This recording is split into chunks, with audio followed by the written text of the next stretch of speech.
ตนเข้าตนลุงมาหมดนะครับตอนนี้สภาปูจาหลวงให้เวลายังเหลือเวลาอีกครึ่งชั่วโมงที่จะปูจาหลวงรีบไปที่กองอำนวยการได้เลย20 บาท50 บาทถ้าไปปูจาหลวง100ได้เหรียญตุลุงตุนาใส่ยันตัว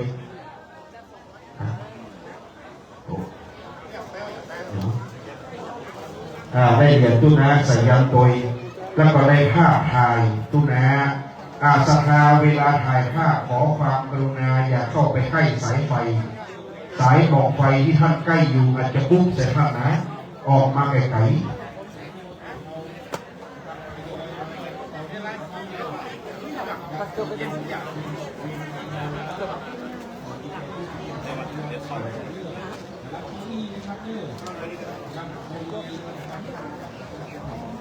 ตุลุงยันในตุนายันตุนาสายันเวลาคนสวดมนต์เสียงก็จะดังนะโมตัสสะยังจำได้อยู่แล้วก็เป็นเสียงแห้วๆหน่อยแล้วก็โวยหน่อยเวลาคนสวดมนต์นะครับแล้ววันนี้ได้ทราบว่าคนอัดเสียงเวลาคนว่าคาถาในคนโภคใส่อารมณ์ไปเลยม่วนไปอย่างใหญ่นั้นตุนานี่พระครูโอภาสปัญญาพิมลก็ได้เมตตาดูแลความเรียบร้อยของวัดเราปูจาหลวงฟืนชุด20ชุด50 80ได้หมดแต่ถ้าว่าปูจา100ขึ้นไปนี่จะได้เหรียญตู้นะโดยนั้นก็ตอนนี้เพราะว่าช่วงโปรโมชั่นอีแม่ปูจาแต่เจ้าเราได้คนแล้วไปละแล้วนะมูแต่เจ้าคนแล้วไปละเพราะว่าเพิ่นเอาออกมาต้องคืนเพิ่นร้องว่าซิกเนเจอร์เป็นเรื่องสำคัญตอนนี้กล่าวถึงปราสาทพิมานมากวันนี้ด้วยความเคารพในหลวงพ่อพระครูวิสุทธิเขมรัตน์ด้วยความเคารพในอาจารย์ครูบาพระมหาชัยประสิทธิ์เคารพในท่านพระครูปฐมชยาภิวัตรด็อกเตอร์อาจารย์เต่าเจ้าคณะตำบลบางกระเบาวัดใหม่สุปฏิฐารามนครปฐมมีโอกาสสนองงานอาจารย์พระครูปฐมชยาภิวัตรด็อกเตอร์มาหลายครั้งท่านอาจารย์เป็นคนมองโลกในแง่ดีแล้วก็ให้โอกาสแก่ศิษย์เสมอดังนั้นวันนี้อาจารย์เต่าอาจารย์ด็อกเตอร์เต่ารักกันเป็นพี่เป็นน้องกับทุกพี่โอบอกว่าถ้าอาจารย์โอมีงานอะไรให้บอกอาจารย์เต่านะอาจารย์เต่ามีงานอะไรก็ให้บอกอาจารย์โอจะต้องไปช่วยดังนั้นไม่ทิ้งกันนะครับดังนั้นเดี๋ยวผมควรจะวิ่งควรจะปลุกนิดหน่อยเจ็บปวดก็หรอมึนก็เลิกไปเจ็บปวดนะไอ้จอดมึนก่อนนะตอนที่จะปลุกลุงก่อนตอนไฟที่ผมเปิดคนเรียนหรอกดังนั้นอาจารย์เต่ามีงานอะไรก็บอกอาจารย์โอจะกล่าวถึงธรรมเนียมการโปรงศพอย่างชาวล้านนาบัดนี้นกหัดสดีลิงตัวนี้อันว่าโบราณกล่าวว่าเจ้านายภิกษุสงฆ์ยามปลดปรงวายชีวาประเพณีจาวฮาราสร้างปราสาทสูงเรืองรองเหนือนกหัดสดีลิงงามสิงคลิกแถวเทือกทองประชามากเนื้อนองลาดปราสาทเขานอกนครสมัยก่อนล้านนาไทยศพคนใหญ่มีหน้าตาใจไฟที่นำมาจุดจรวดเล็งให้ไวก็เรียกพอหนึ่งเป้าหมายคือปราสาทมีหม้อม้าทานดินไฟจรวดปุ้งรีเข้าใส่ติดเฝ้าไหม้ไฟลุกพลันปัจจุบันไตละนาลำพูนเชียงใหม่แม่ฮ่องสอนพะเยาแป้หน้าลำปางทางน้ำไปหัวเมืองตากที่มีคนเมืองไปถึงเมืองกำแพงเพชรคลองน้ำไหลปัจจุบันไตละนายังรักษารีเก่าก่อนปราสาทงามโบวรแห่ชักศพยังคงมีปราสาทนักสุเมนทำเช่นเมนเคลื่อนที่งามล้ำเรืองรุกีใส่ล้อเลื่อนจักรลากไปเดี๋ยวนี้ทุกแห่งหน ประชาชนผู้มีไพร่จับศพปลาคันไลสู่ปัจจาที่นอกเวียงทุกศพใส่ประสาทงามพิลาบบ่เอ็นเอียงบ่มีใครขึ้นเสียงหาว่าคึกเช่นโบราณดังนั้นธรรมเนียมการโปรงศพบอกเคยพบยังสังกาลำพูนนางพญาลำพูนก็มีพระเผาพระแม่เจ้าจามเทวีดังนั้นอภรท่านเองนภีศรีเมืองอย่างเมืองเชียงใหม่ได้แปลงรูปพญานกหัสดีลิงตัวงามตัวเอกอ้างของหลวงพ่อพระครูโอภาสปัญญาพิมล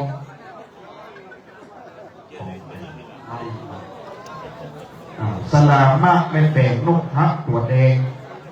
ลูกศิษย์ยกขันครูตุลุงมากำเนิดตุลุงก็ได้ขึ้นขอบขึ้นขันไว้สมัยครูบาอีกาครูบาเจ้าหน้าคณะกระเดียวขอครูบาจะติ๊กโป๊ะขันตั้งขันครูแล้วก็ลวกคว่ำไปโดยตุลุงลวกเอาโป่งตุลุงไปเนี่ยดังนั้นตุลุงสายันคนมีคาถาละอย่างที่เรียนเป็นครูบาอีกาคณะกระเดียวโป่งขันคว่ำขันเอาโป่งไปตุลุงไปเพราะว่าลำพูนนางพญาบ่ทราบชัดประการใดอนุโลมในที่นี้เผาเตวีแห่งเชียงใหม่สมมุตินำมาใช้คราเผาศพจามเทวีเชียงใหม่ว่าแต้มไว้ในตำนานพงศาวดารนภีศรีเชียงใหม่ราชธานีมีประเพณีแต่โบราณเผาศพนางพญาแม่มังครากษัตริย์นาคปรากฏเรื่องพิสดารในตำนานโยนกนครดังนั้นเชียงใหม่เขามีสลาลำพูนมีสลาเพื่อว่าแสนหลวงเจ้าพระยายามปีชานั่นมากมีช่างเอกนภีศรีสุดฝีมือเล่าลือมาสร้างพิมานบุตรสมบบบนหลังนกราบปักษาหักสดีลิงเนาพิชาอยู่ป่าหิมพานต์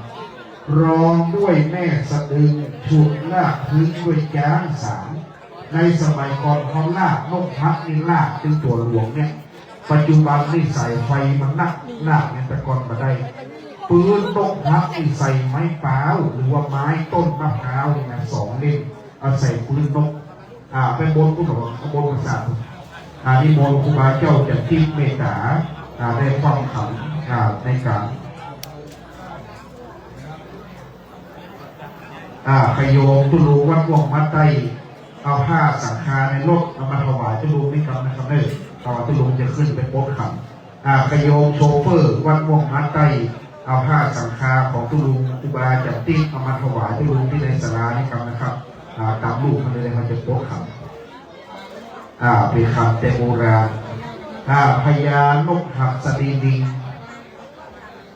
โบราณคนยังสุภาษิตดาวอันนี้ยังเป็นครูบาอินตาแล้วครูบาอินตาห้วยใส่ทุกคนนะครูบามรณภาพก็ได้หลาย10 ปีก็เข้าครูบาเจ้าล่าปีนี้ปีอะไรก็มรณภาพ33 ปีก็เข้าดังนั้นเป็นเนรกับบวชกับครูบาล่าเป็ดตุ๊กกับเป็ดกับครูบาล่าหลวงปู่ล่าตัดติดเป็นพระอุปชาเปลี่ยนคำปีในเตื้อดังนั้นปีในกระเตื้อปีใหม่เมืองวันพญาวันก็เปลี่ยนเตื้ออันนี้ตุลุงไม่ได้เปลี่ยนนะหรอกตุลุงละสังขารปีก็เลยเป็นคำเก่าแก่แต่โบราณไปครูบาโอยซื้อก็มาซื้อไหม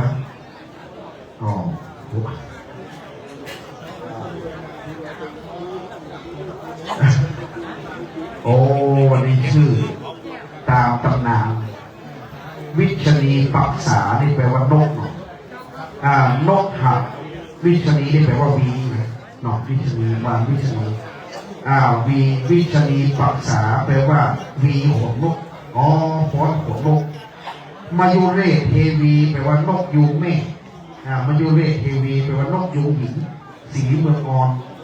แล้วก็บุภาสักการะแปลว่าฟ้อนโปรยดอกคุณลุงทดไปก่อนเราจะได้ฟังไหมคุณลุงจะไปโปรยไปโปรยดอกไปสุขขันตั้งเมตตาในการนี้นะครับคุณลุงเมตตาทุกทีโอขึ้นไปโดยเอาไป พ้นแล้วก็จะได้เตะทำดังนั้น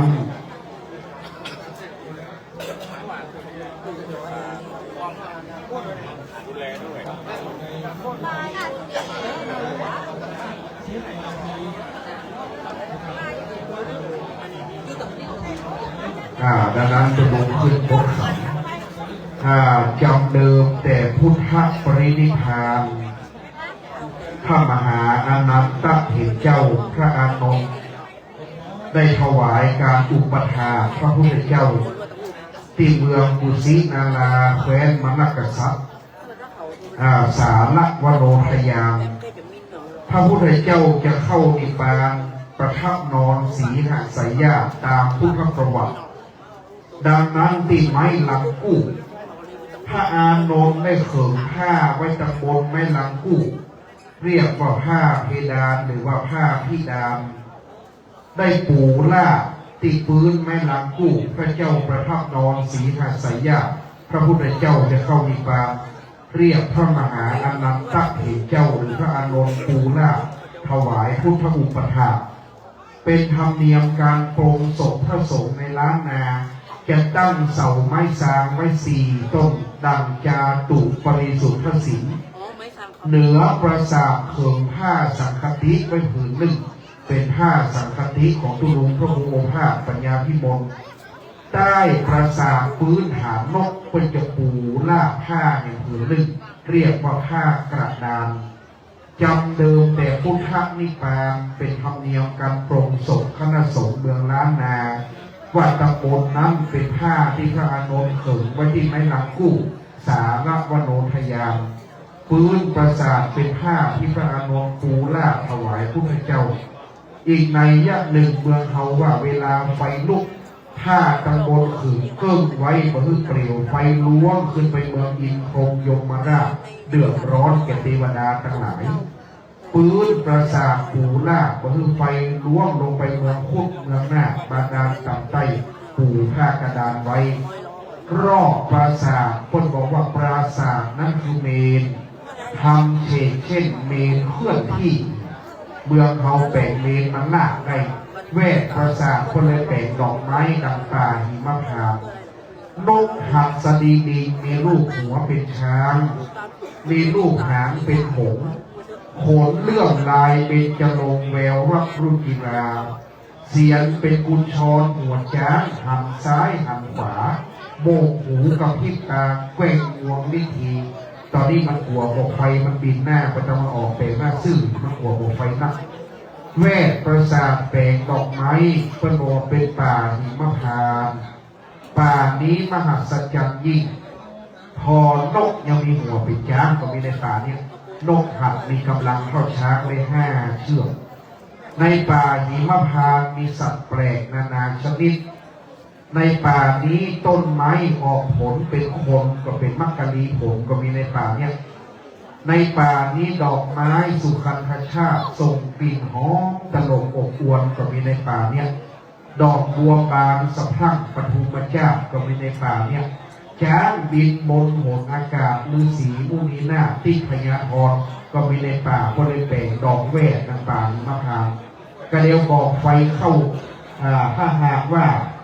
บอกไฟเข้าแล้วได้ยินเสียงบอกไฟจังหอมโอ้นกหักบินไปถึงเชิงเขาหิมพานต์ได้ยินเสียงบอกไฟจังหอมกระเดียวบอกไฟน้ำตกหยาลงมาเป็นว่าสัตว์นี้มีสัตว์อโนดางามพิราบใสเย็นดังแก้วดูผ่องแผ้วสำราญบูกินนารีกินนาราแอนฟ้อนอยู่ในป่ากระเดียวก็จะได้หานี่รอบปราสาทนั้นเป็นเมนป่าหิมพานต์เป็นเชิงเขาตีนเขา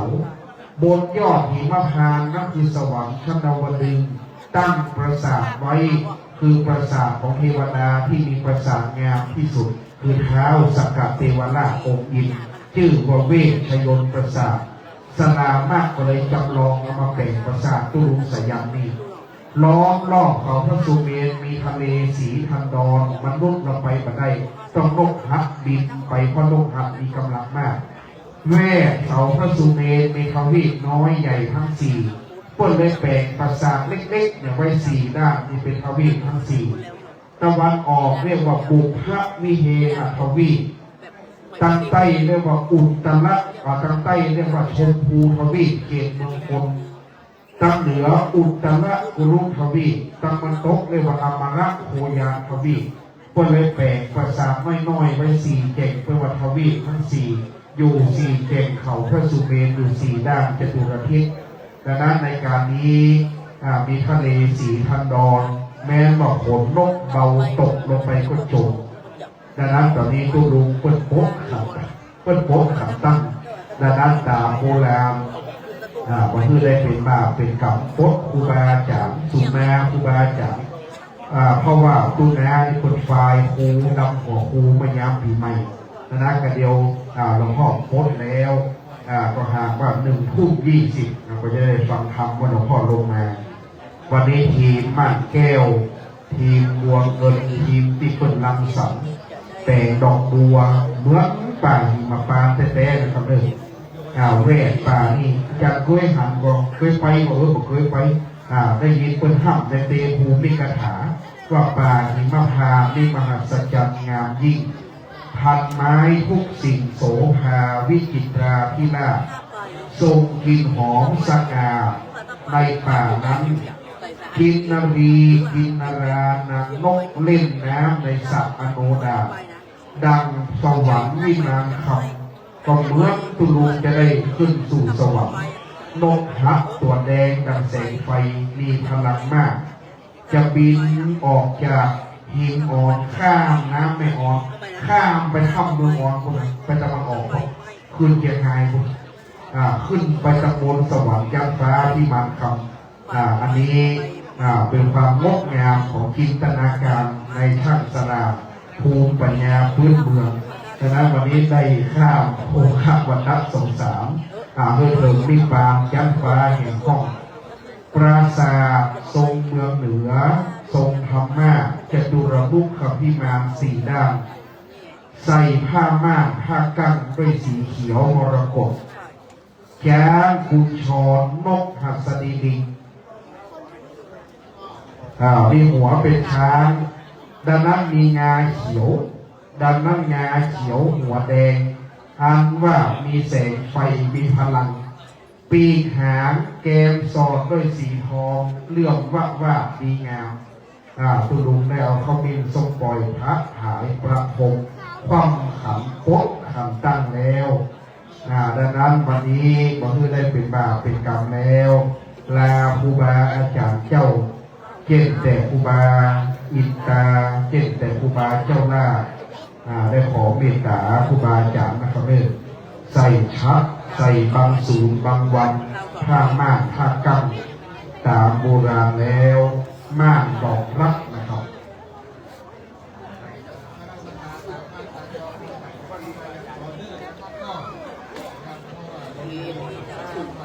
เดินถนนพ่อโป๊ะนั่งรอขับไปไว้ลายขาดกันอยู่เพราะว่าจะได้คล่องตะเหนียวเพลวาลงแล้วนะครับถึงขับถึงเกิดโผล่ก็จะลงไปโม้กับเราอย่างไว้สักหน่อยโอ้มหาชนคนสักกะเบงเมืองออนวันนี้เต็มห่วงลานวัดอรุณโชติการามช่างภาพผู้สำนักที่มาได้มาก็ติดตามรับชมทางไลฟ์เฟซบุ๊กถ่ายทอดสดของมิวทองคำเพจชัตเตอร์ของ2 ปันพาเที่ยวแล้วก็เพจทรงสกามวันนี้แม่ประธานกิจการสุพรรณรัตน์มอบหมายให้ทีมสมาชิกมาถ่ายภาพแล้วก็ภาพเคลื่อนไหว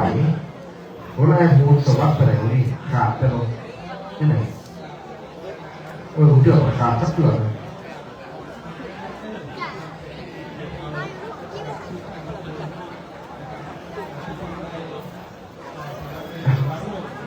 ที่ไหนคุณเดือดมาทุกงาน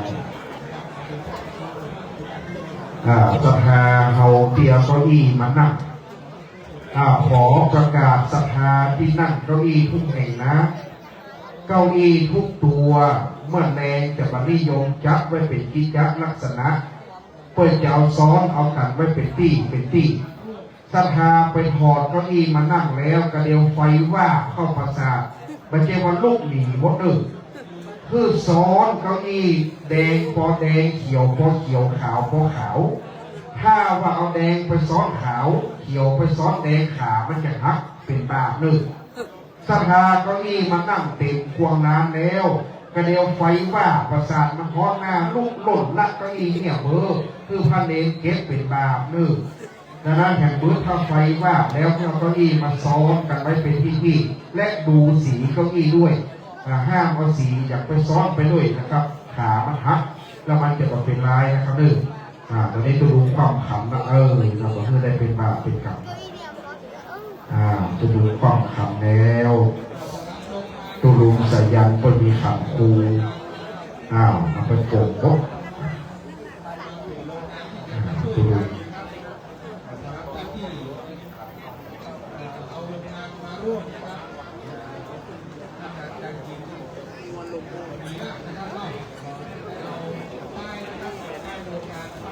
เอาเก้าอี้มานั่งแล้วศรัทธาที่นั่งเก้าอี้แงนพอเหนือศีรษะเราด้วยถ้ามีลวดกายเพื่อย้ายออกถ้าว่าไปย้ายไฟจะหยาใส่หัวไหม้หุกกับหนึ่งเพราะว่าบอกไฟมีนักก็เร็วไปจะปุ้งบอกไฟออกไปในซ้าบึ้งไปโต๊ะกุดสี่แยกนอกที่ไปล้อมกระแดงคนละปุ้งไปปุ้งมาข้ามน้ำแม่ออนมาเข้านี่เป็น2พวกกันนะเว้ยถ้ามีหัวของเราแงนดูถ้ามีลวดกายหัวเพื่อย้ายออกแล้ววันนี้วันเสาร์วันติดลูกหลานยุคโรงเรียนแต่เจ้าก็ลูกไปหายมาให้นี้อยู่ในคุณเนาะแต่เจ้าที่เป็นลูกปีงอกนี่ปัญหาท่านรองเจ้าคณะอำเภอเมืองน่ะจะไปได้พอละออนลูกไปฮุบมาอยู่นี่นะมันหันบอกไฟแล้วมันตื่นเต้นปุ้งเข้าโดยตัวลุงลวดตัวลุงน้ายันมาเลยกำแขนลูกหลานไว้มั่นวันนี้วันเสาร์ติดตอนนี่หลายนะโลดขึ้นโลดลงกำแขนลูกหลานเอาไว้มั่นจะเพื่อมันโลดไปโลดมาเด้อแต่เจ้ารอนหายแม่มันหายเซ็ตนะให้อยู่นี่เป็นพระก็ตอนก็จะเตรียมพร้อม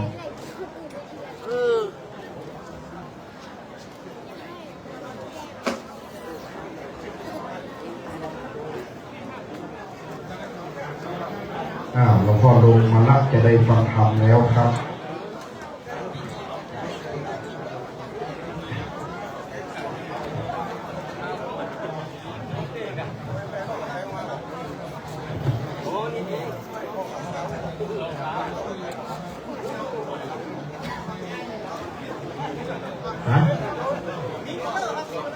คนขับรถลวงมัดใต้มาเอาขับไปใส่ไว้รถขับหลวงนี่ไปอยู่ในตู้ลุงวัดบวงแม่คุณตอนนี้จะได้จุดเทียนส่องธรรมแล้วขอนิมนต์หลวงพ่อเมตตาเข้ามานั่งที่รับรองด้วยหลวงพ่อพระครูวิสุทธิเขมรัตน์ไปปฏิบัติศาสนกิจที่ประเทศฟิลิปปินส์แล้วก็ปิ้งมาตุลูเมตตานะครับนิมนต์ทุกวิโอกันในเนอร์จะได้ฟังธรรมตามกำหนดการเวลา1:20ตอนนี้จะได้จุดเตรียมปูจาธรรมปูจาซึ่งพระธรรมขอเรียนเชิญคุณอิทธิพลคุณกมลพันธ์ได้เข้ามาจุดเทียนที่เบื้องหน้าธรรมะเพื่อจะได้ฟังธรรม1 ผูกก่อนที่จะได้ปกสรีระร่างของพระครูโอภาสปัญญาพิมลสาธุชนประนมมือขึ้นครับธรรมแห่งพระพุทธเจ้าอาทิกัลยาณังมีความไพเราะในเบื้องต้นมัชเชกัลยาณังมีความไพเราะในท่ามกลางปริโยสานกัลยาณังมีความไพเราะในที่สุดไหวพระสัทธรรมแห่งองค์สมเด็จพระสัมมาสัมพุทธเจ้าสวากาโตหากพระพุทธเจ้าเทศนาตั้งไว้ดีนักเขากล่าวคำไหว้พระลวดอาราธนาธรรมฟังธรรมพร้อมกันต่อไปอะระหังสัมมาสัมพุทโธภะคะวาพุทธังภะคะวันตังอภิวาเทมิสวากาโตภะคะวะตาธัมโมธัมมังนัมมัสสามิสุปฏิ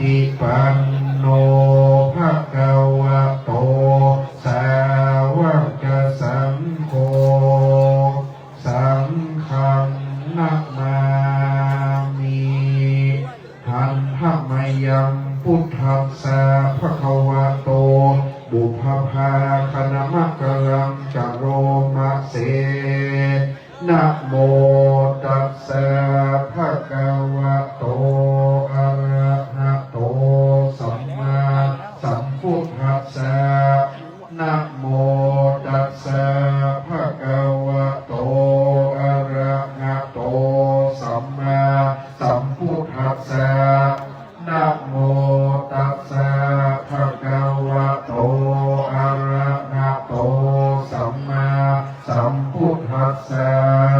นิพพานังเยนะกรังรัมมังเยนะกรังสยังปันนิโตตังโนมะกังบุทิสิตุงธัมมังธัมมมุตตมังธัมมเตสิตังอนุกัมปิมังปัจจังรัตนังกโรมา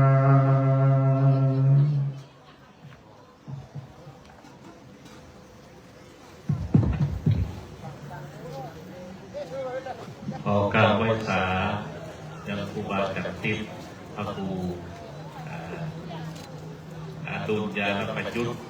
รองเจ้าคณะอำเภอสันกำแพงวัดม่วงล้าใต้ด้วยความเคารพนับถือขอบุญรักษาเทวดาคุ้มครองพระพุทธธรรมพระสงฆ์ปกป้องพี่น้องศรัทธาญาติโยมสาธุชนพุทธบริษัททั้งหลายซึ่งวันนี้เป็นวันพระราชทานเพลิงศพของท่านพระครูโอภาสปัญญาภิมลในนามคณะสงฆ์อำเภอสันกำแพงและตำบลน้องใต้ก็ขอกราบขอบพระคุณท่านพระปลัดทิติวัฒน์ธีรธรรมโมหรือว่าทุปีโอซึ่งเป็นศิษย์กตัญญูพี่น้องทั้งหลายปราสาทนกขัสดีลิงตลอดถึงดอกไม้อันสวยสดงดงามเปรียบเหมือนวรรณอุทยานในป่าหิมพานต์เหมือนอาจารย์เบียบอกอันนี้ก็ด้วยเป็นฝีมือและไอเดียของท่านพระปลัดทิติวัฒน์ธีรธรรมโมท่านเจ้าอาวาสองค์ปัจจุบันนับว่าเป็นบุญอันยิ่งใหญ่ที่พระครูโอภาสปัญญาภิมลได้ลูกศิษย์ลูกหามีความกตัญญูกตเวทีน้อมกายน้อมใจเสียสละเวลาอันมีค่าช่วยกันส่งสการตั้งข้าเป็นวาระสุดท้ายแห่งเมื่อกี้นาทีตู้ลุงยันตู้วิยันก็จะคืนสู่ธรรมชาติลงไปสู่ดินไปสู่น้ำไฟเผาไปแล้วพี่น้องทั้งหลาย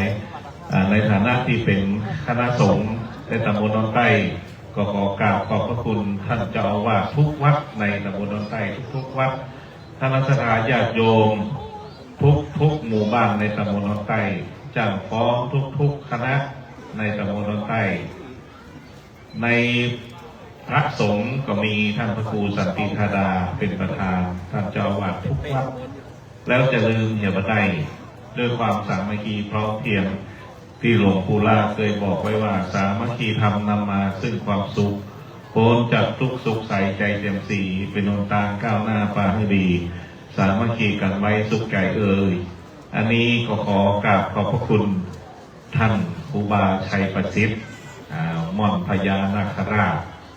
ท่านพระครูปฐมชยาภิวัฒน์ด็อกเตอร์เจ้าคณะตำบลบางกระเบาจังหวัดนครปฐมอันนี้อุตส่าห์มาจากแดนไกลบริษัทบ้านจ้างโดยคุณอิทธิพลคุณกมลพันธ์กันทนวลคณะสงฆ์จากจังหวัดยังใหม่ยังหายแป่หน้าลำปางทุกท่านที่เสียสละเวลามีกาโดยมาอ่านคุณงามความดีของตู้ปีโอได้ไปช่วยเหลือทุกสิ่งทุกอย่างผมมาพร้อมหน้าพร้อมกาด้วยความสามัคคีธรรมและขอขอบคุณอนุโมทนาอย่างดร.ชวีวรรณคำพานายกสมาคมการเลี้ยงไก่ในพระบรมราชูปถัมภ์แห่งประเทศไทยโรงทานทุกโรงทานคณะสัทธาวัดหิมอ่อนทุกครัวเรือนบางครั้งบางคน3 เดือนต้องมาเก็บ ดอกไม้ดอกลักใส่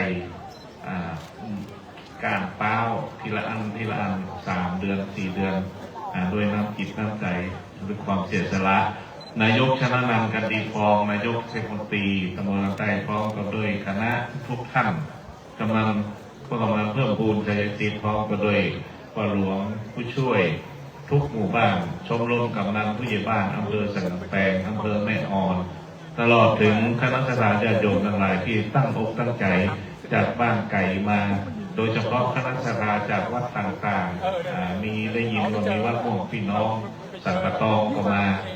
โดยการนำของท่านเจ้าอาวาสหลายวัดที่มาได้กล่าวนามอันนี้ก็ขอบุญรักษาเทวดาคุ้มครองพระพุทธธรรมพระสงฆ์ปกป้องพระครูโอภาสปัญญาพิมลก็ช่วยรักษาพี่น้องหลายคุณงามความดีเหล่านี้เขาจะหันได้ว่าจากน้ำจิตน้ำใจด้วยความสามัคคีพร้อมเพรียงได้การเสียสละเวลาอันมีค่าหากว่าเขาบัดเสียสละเวลาแล้วเหมือนอาจารย์เบียร์ได้บอกไว้ซิปปล่อยหลวงเต้าปล่อยล้อปล่อยเดียวเพราะฉะนั้นคนที่มาวันนี้ก็ขอพึ่งตั้งจิตอธิษฐานให้ดวงวิญญาณของท่านพระครูโอภาสปัญญาพิมลหรือว่าตุลุงยันตุปิยันตุนายันขณะนี้สิ่งสถิตอยู่แห่งบนตำบลในเทือนถ้ำแม่น้ำภูหาถนนหนตามวัดวาอารามสถานที่แห่งใดก็ดีก็ขอจงมาทับมาหุ้มมาพอว่าทั้งคณะสงฆ์สามเณรตลอดถึงศรัทธาญาติโยมทุกข้างที่มาร่วมทำบุญในวันชาปนกิจในงานพระราชทานเพลิงศพนี้พี่น้องทั้งหลายบุญกุศลที่ท่านทั้งหลายได้กระทำมาปุจจารัวก็ดีปุจจาผ้าจีวรก็ดีตลอดถึงมาร่วมงานแล้วก็ขอทุกโศกโรคภัยข้อหามยามลายโรคภัยไข้เจ็บอุปสรรคอันตรายมาผจญคนอิจฉาสิ่งอัปมงคลธุรกิจไม่สินธมีก็ขอฝากตุนายันตุลงยันเผาถ่านไปกับนกขัดสรีลิงบินเหาะขึ้นสู่สวรรค์เพื่อท่านทั้งหลายได้พบแต่ความสุขความสำเร็จเจริญรุ่งเรืองร่ำรวยตามที่ปรารถนาต่อไปจะได้เสพทำพื้นเมืองนะโมตัสสะภะคะวะโตอะระหะโตสัมมาสัมพุทธัสสะ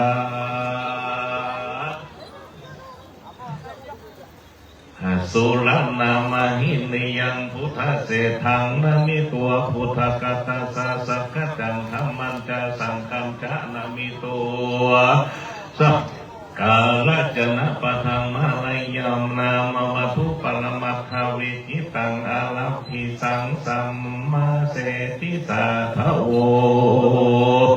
ดุราสะปุริสะตั้งหลายอาจารย์เจ้าตนแต่งกรรมปีมาลัยอนิหาตั้งไว้เป็นที่ไว้ในสักการะบูชาแก่คนและเทวดาทั้งหลาย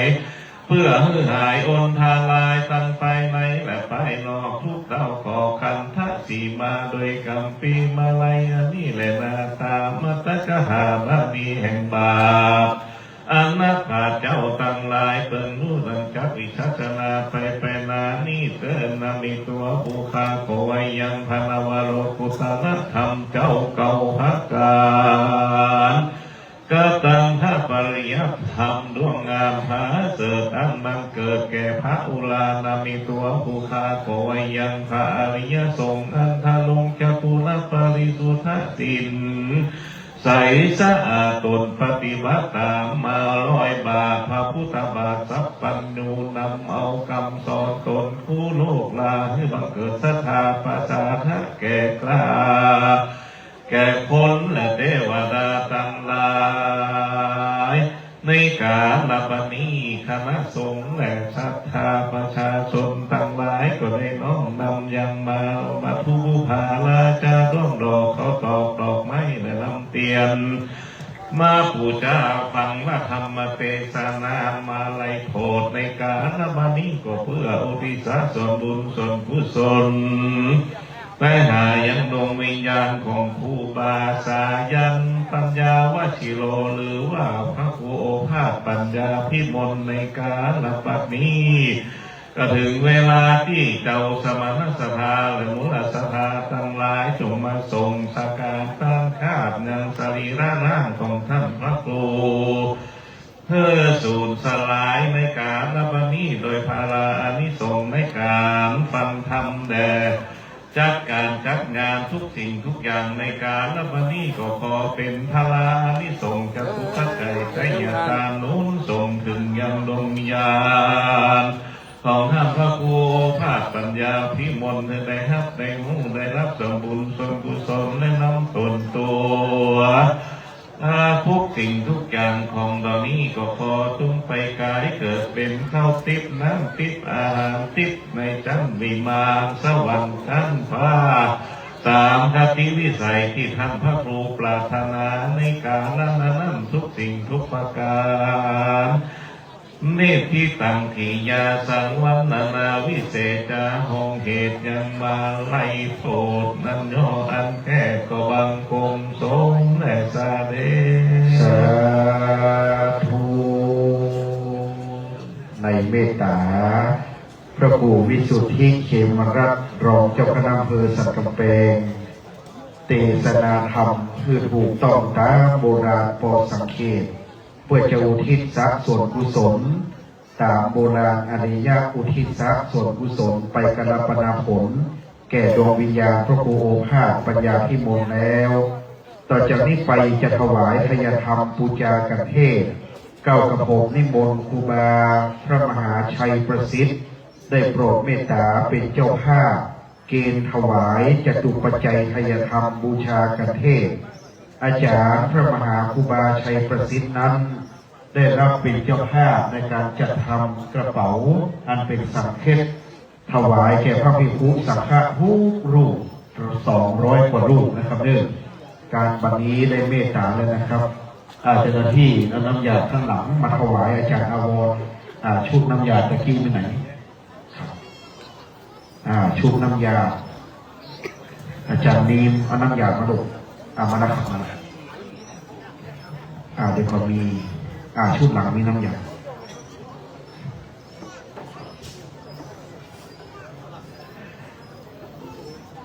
เอวังมุตุยะถาวะริวหาปุราปริปุเรนติสาคลังเอวเมวะอิโตตินังเปตานังอุปกัปปติอิจิตังปฏิตังตุมหังคิปะเมวะสมิจฉันตุสเพปุเรนตุสังกปาจันโนปนาลโสยะธามณิโตติลโสยะธาปัตนีไมมีเจ้าสมณสถาและมุลสถาไมมีท่านครูบาชัยประสิทธิ์พร้อมด้วยพระประหลัดทิติวัฒน์ธีระธรรมโมเป็นเก้าเป็นประธานทางด้านพระสงฆ์สภาตั้งภายนอกไมมีคุณอิทธิพลคุณกมลปันกันท่านนวลพร้อมกันโดยคณะสภาญาติโยมทั้งหลายได้น้อมนำมายังจตุปัจจัยเนียตามถวายฟังธรรมต่อสรีระร่างของท่านพระครูในการและวันนี้ก็ขอเป็นพระอานิสงส์ท่านได้รับส่วนบุญส่วนกุศลนำตนตัวไปสู่สุคติโลกสวรรค์ที่ปรารถนาหากได้รับแล้วก็ขอจงพลิกมาพบประทักษาอย่างเจ้าสมณสถาครูบาชัยประสิทธิ์พระครูประหลัดทิติวัฒน์พร้อมก็ได้คุณอิทธิพลคุณกำมลผ่านพร้อมก็ได้ครอบครัวคณะสถาพระพิมพ์พรสถาทั้งหลายที่มาร่วมในการและวันนี้มีความสุขความสำเร็จนั่นคือสิ่งไหนของเขาที่ทรงกันกรรมกรรมฐานาเพื่อเป็นคนตีล่ำตีลอยได้ช่วยเหลือสังคมมนุษย์พระพุทธศาสนาไปตลอดวิถีที่การยาวนานปังนวาสานั้นจึงมีแต่งแต่ดีโสยาติธรรมโมจายังคติโตเปตานปูชาจักตาอุลาลาพลัญจะภิกขุนมนุปตินังตุเมหิปุญญังปัจจุตังอนัปกันติจักตาโรธรรมาวัฏติอายุวโนสุขังพระลาสาธุกราบในเมตตาหลวงพ่อพระครูวิสุทธิเขมรัตน์กราบในบารมีธรรมพระครูบาพระมหาครูบาชัยประสิทธิ์ในเมตตาถวายการทำหลวงพ่อได้นุโมทนาการทำเรียบร้อยต่อจากนี้ไปตามโบราณจะต่อพระไตรจำนวน4 ไตร 4 แจ่งพระสาจะได้พิจารณาพระไตรปักสุกุล4 แจ่งพระสา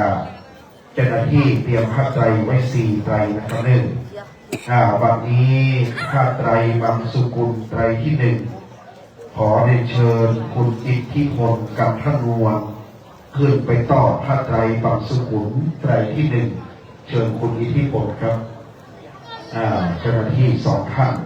คนละสองใจไปโดยท่านเจ้าภาพไปบนบุญเจ้าภาพระวังสายลวดน้อยหนึ่งนะครับจะมีสายลวดหน้าคันไดสีแดง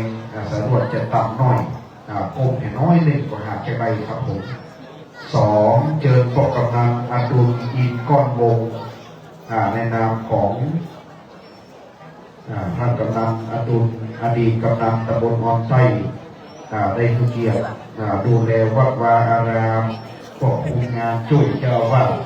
อำนวยความสะดวกจนเรียบร้อยเจอปกกำนันอดุลครับขึ้นต่อไปที่สองใจที่สามเจอพ่อหลวงบุญศรีจอมใจป้อได้ขึ้นไปต่อพระไตร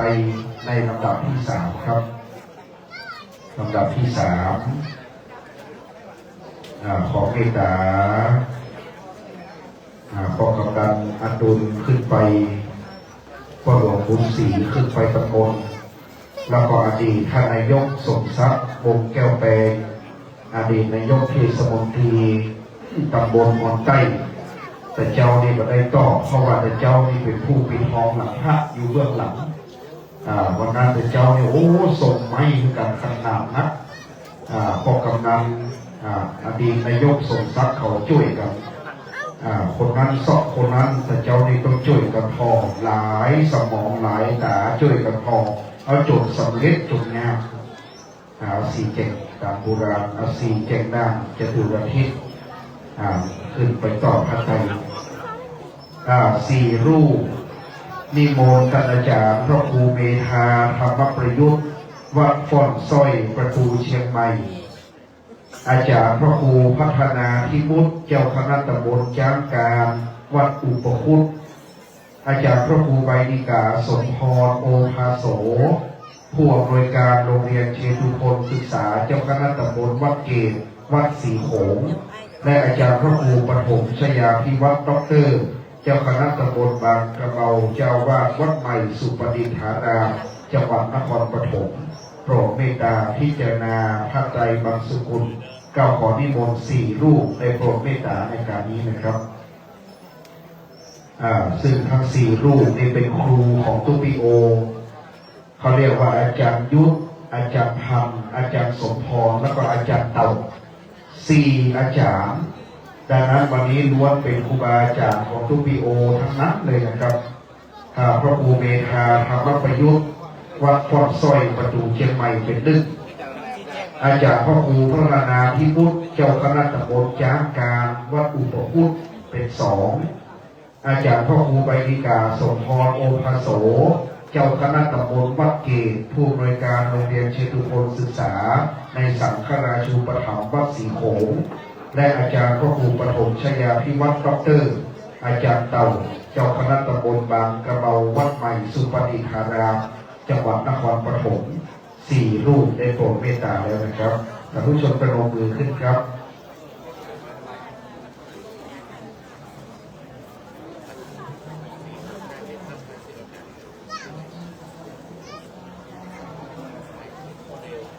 สัตว์แก้วแววยูผาสัตว์สู่พิล่าจตุรทิศสี่แจงด้านน้องใบครูบาอาจารย์พิจารณานะครับนี่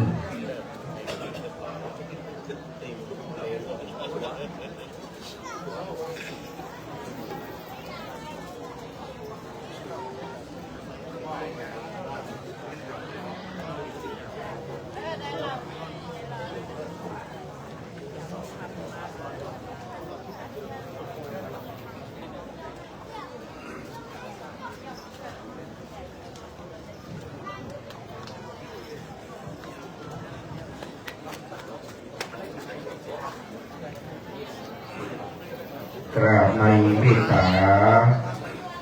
ท่านอาจารย์พระครูเมธาธรรมประยุทธ์วัดพลสร้อยประตูเชียงใหม่อาจารย์พระครูพัฒนาธิมุตเจ้าคณะตำบลจากการวัดอุปคุตอาจารย์พระครูใบดิกาสมพรโอภาโสวัดสีโขงและอาจารย์พระครูปฐมชยาภิวัตรด็อกเตอร์วัดใหม่สุปฏิภารามจังหวัดนครปฐมครับปิด กองอำนวยการยกโต๊ะหลัวไปไว้ข้าง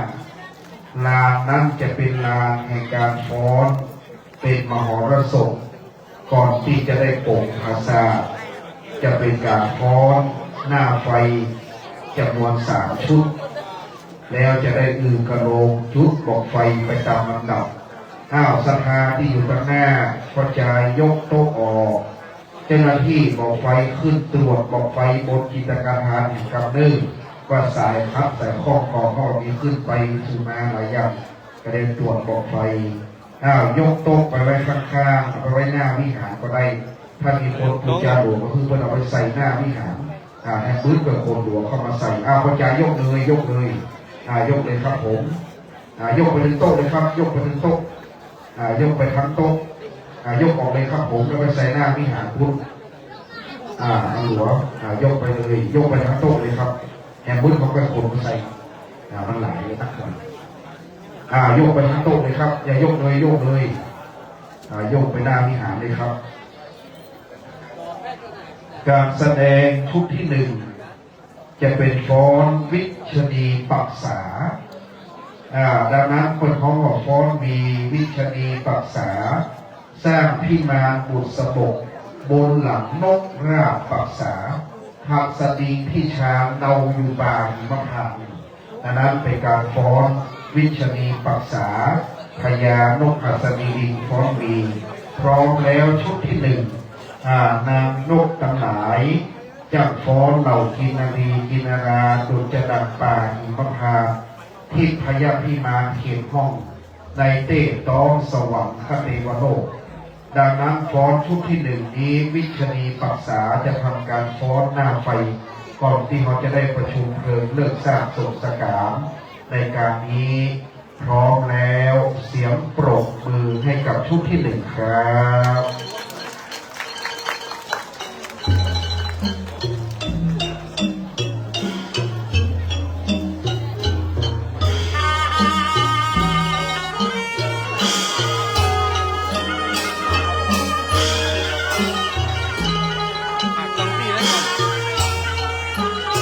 ห้ามเดินทางหน้าประสาทครับงดขอพื้นที่ก่อนครับผมทีมงานบ้านแก้วโปรดักชั่นทำการแสดงนะครับ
ฟ้อนวิชรีปักษาฟ้อนวีวิชรีปักษาอันเป็นหางขนนกดังนกหัดสดีดิงคัสกุโนราชปักษาตัวใหญ่ วันนี้ม่านแก้วโปรดักชั่นนำสังอ่านว่าม่านแก้วก็เป็นการแสดงล้านนาบรรเลงร่วมกับก้องฟ้าล้านนาซึ่งเป็นคู่การแสดงคู่นครเชียงใหม่มาแต่เดิมเห็นม่านแก้วก็เห็นก้องฟ้าเห็นก้องฟ้าก็เห็นม่านแก้วม่านแก้วก็ยังยืนหนึ่งในล้านนาเป็นม่านแก้วอันงดงามครับมายุเรศเทวีสีเมืองอ่อนฟ้อนหางนกยูงมายุเรศมายุราคำเหล่านางนกยูงทั้งหลายฟ้อนในหิมพานต์รบมือนางนกทั้งหลายมายุรานกยูงคำเมืองอ่อนยิงน้ำแม่อ่อนฟ้อนปูจาคุลุงสืบไป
ครบมือมัดยุเวกมายุแลนกหนูคำเตมีสลีมามอน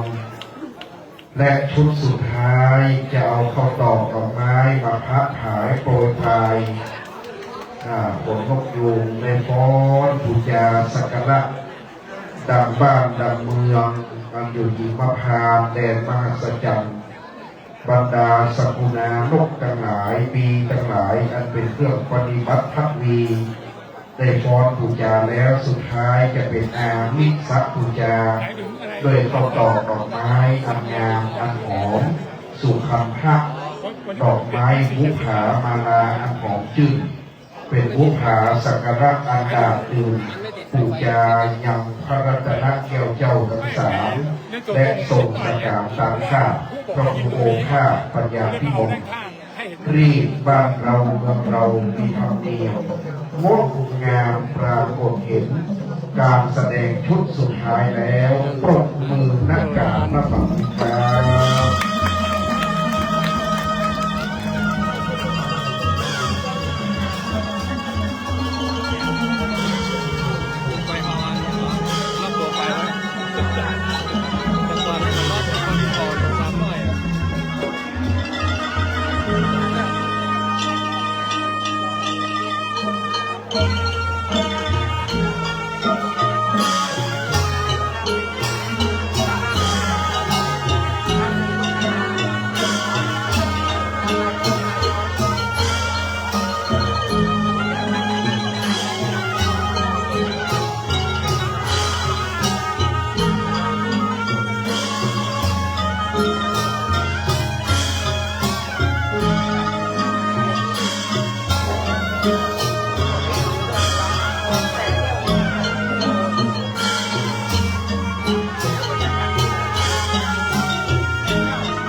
โก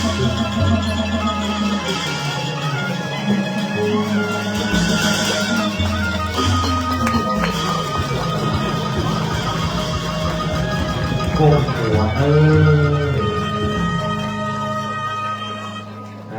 จะฟ้อน3 ชุดครบถ้วน ต่อจากนี้ไปเมื่อเราบรรดาเทวบุตรเทวดาทั้งหลายหิมปานเขียนห้องเตะตองสวรรคเทวโลกได้ฟ้อนโศกสการตามโบราณแล้ว เราจะได้เวลาที่เขาจะได้ส่งสการทุนาสายันพระโอภาสปัญญาพิมลก่อนที่จะส่งสการหากจะได้กล่าวขอขมาสุมาสรีระสังขารธรรมนิมนต์พระธิการที่ติวัดธีรธรรมโมได้กำขันน้ำก็มีส้มปล่อยขันข้าวตอกดอกไม้ขันหนึ่งอีกขันหนึ่งเจอคุณอิทธิพลการพนวลได้กำแห่งขันหนึ่งขึ้นไปนั่งตำบลภาษาคุณอิทธิพลมาเอาขันดอกนิมนต์คณะสงฆ์องค์เนรในตำบลออนใต้คุณอิทธิพลมันเป็นขยมตัวตุลุพระสงฆ์องค์เนรในตำบลออนใต้ในอำเภอสันกำแพงที่มีพรรษายุการต่ำกว่า40ได้เมตตาขึ้นไปตำบลภาษาพ่ออาจารย์วัดแก่วัดวิยาวัจกรสถาติจองหองวัดพี่น้องในวงตระกูลโปธาปังของตุลุงสถาที่เคยส่งมือเข้าจังหันขึ้นไปบนพุทธด้วยกันในเนิ่เราจะสู่มาคารวะสรีระสังขารของหลวงพ่อเพื่อได้เป็นบาปเป็นกรรมก่อนที่เราจะเลิกทราบส่งสการและโปรดภาษาแก้วที่มันคำดังนั้นตอนนี้พระสงฆ์องค์เนร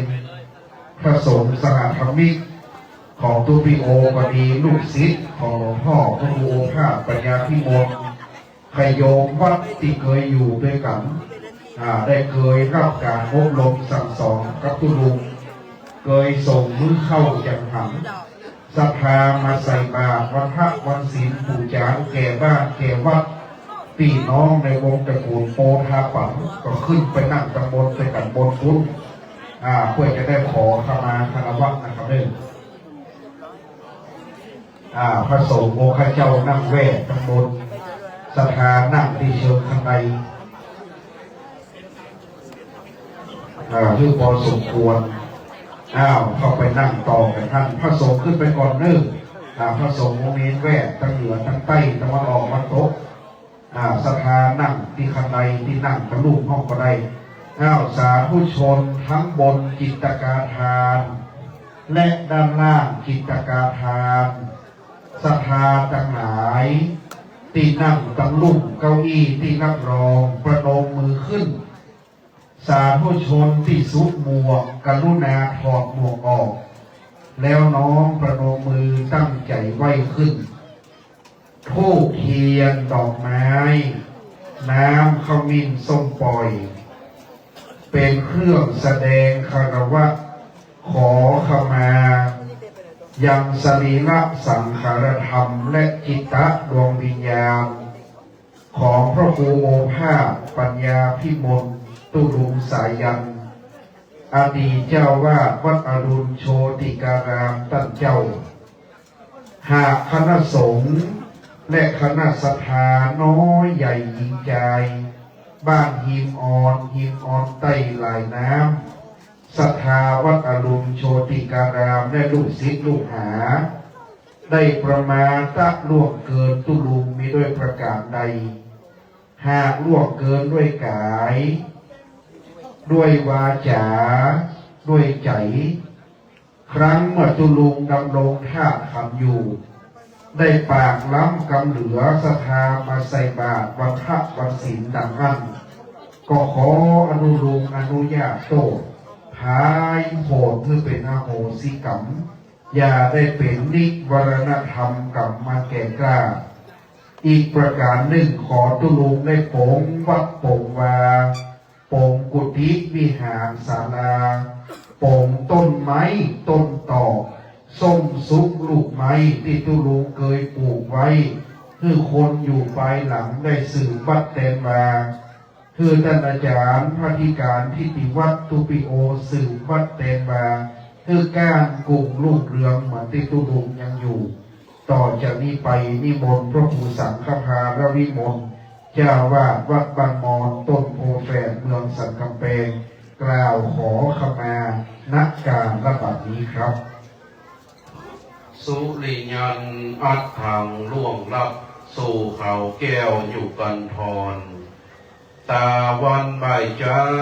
ดับรับสิ่งขอนพระสุเมธรก็มามืดกุมสายลมจอยพัดเมยหมอกหุ่มแสนอาดุลเปลี่ยวว่างง่อมหัวใจดวงไทยเปลี่ยวว่างทุกขอบข้างอาวรสายันลงรับลาบทถจรวัดหิมอ่อนสันกำแพงที่นี่ลาหมู่ศรัทธาเดิมอ่อนก่อนกี่ลาน้องลาพี่เอาอาลาตุลาพระอันเกยคู่จ๋าตุนาขอลาจากไปก่อนอันฝากวัดอารามเกยแฝงเกยฟันลาจากไปปันวันนี้ตุเจ้าโอเอ๋ยเกยสอนบอกจี้ขอลาน้องพี่จู่คนลาวาลาวัดกู้แจ่งแห่งหนกู้ตนกู้องค์ไปก่อนเด้อเจ้าลาหมู่ศรัทธาคนหนุ่มแก่เท่าหมู่จุมเจ้าจู่คนขอคือพระเตื่อมกำอุดหนุนขอนาบุญปกตันเตื่อมตุ้มขอปาลมีปกครองห่อหุ้มสู่เมืองบนจันฟ้านิพพานังสุขขังบ่จ้าในแหล่งล่าอาณาขอลาไปแล้วห่มแก้วใบหนาสายันขอลาไว้เพียงเต้าอี้เจนเตวดามเตทายโปรดได้สอบหูนอเลงหานำเอาดวงวิญญาณสัญญาณต้านเจ้าไต่เต้าสู่วิมานบนเป็นเทวบุตรตนเอกขังเสพสังสะเวยพรหมดห่วงกังวลตุนาสายันต้านเจ้า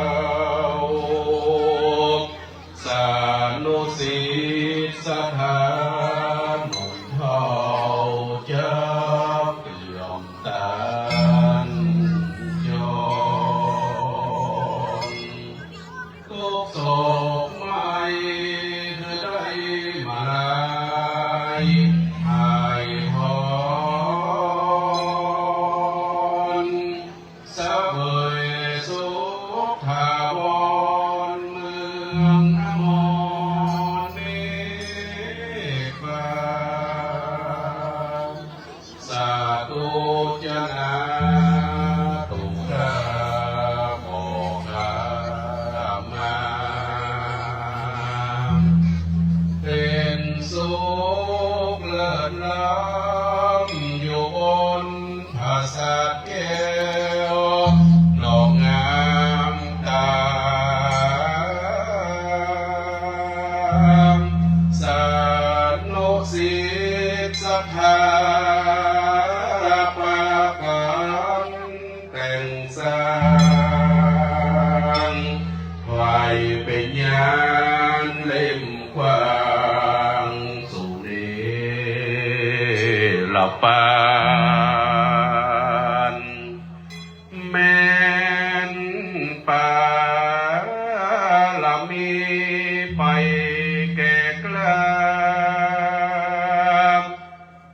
ได้วายหน้ามาเกิดในโลกสงสา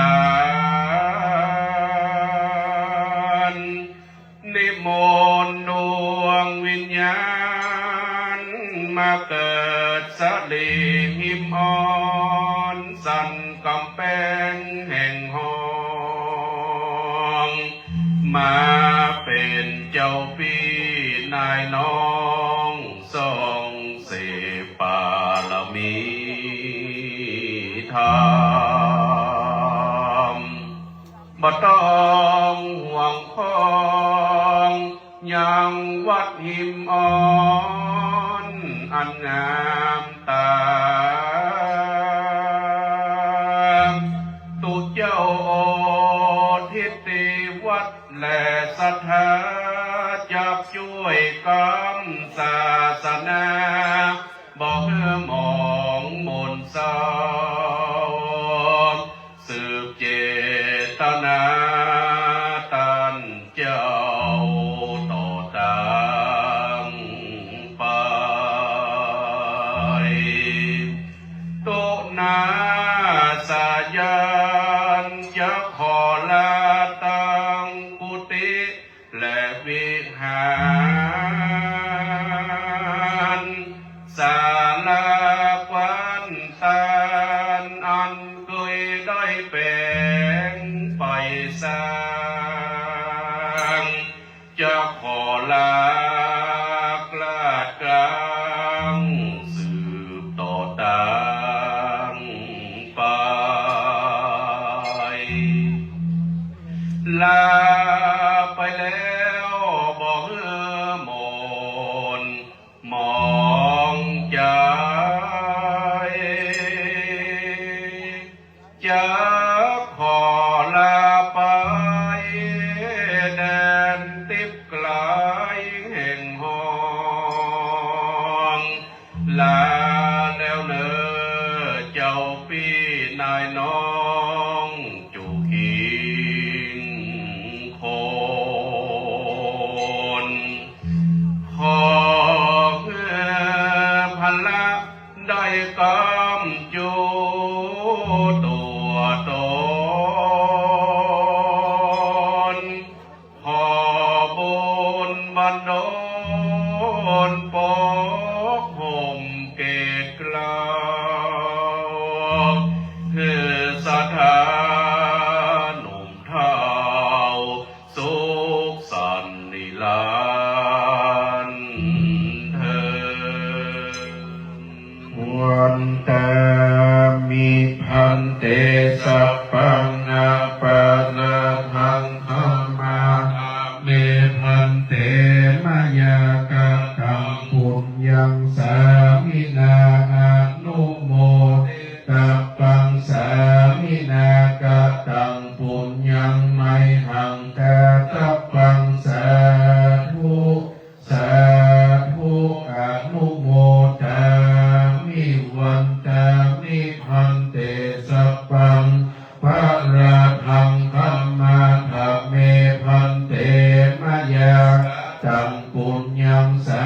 มินาอนุโมทิตัปปังสามินากะตัง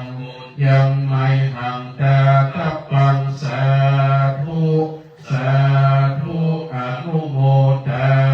มิวันตามิพันเตสัพพังอาปาหังคัมมาทัพเมพันเตมายากะตังปุญญังสามินานุโมทิตัปปังสามินากะตังปุญญังไมหังทัปปังสาธุสาธุอนุโมทามิแล้วขันเกณฑ์ติดแต่งประสาทแล้วอุอิทธิพลกระตุปิโอความขันลงความติดดอกความขันความน้ำก็มีส่งปล่อยเอาไกลสายออกไปหน่อยหนึ่งตุลุงสายันตุนาสายันจลาวัดหิมอ่อนอรุณโชติการามยามเมื่อเปิดดำลงท่าขำ ตู้น้าไปหักตามนี่ควรจะนั่งรถไปคันพิเศษนะเปิ้ลตู้น้านี่จะนั่งรถตุ๊กไปกันเลย3 ล้อซิ่งนะเวลาไปหักตามนี่จะหันเป็นพิเศษหันเจื้อเนี่ย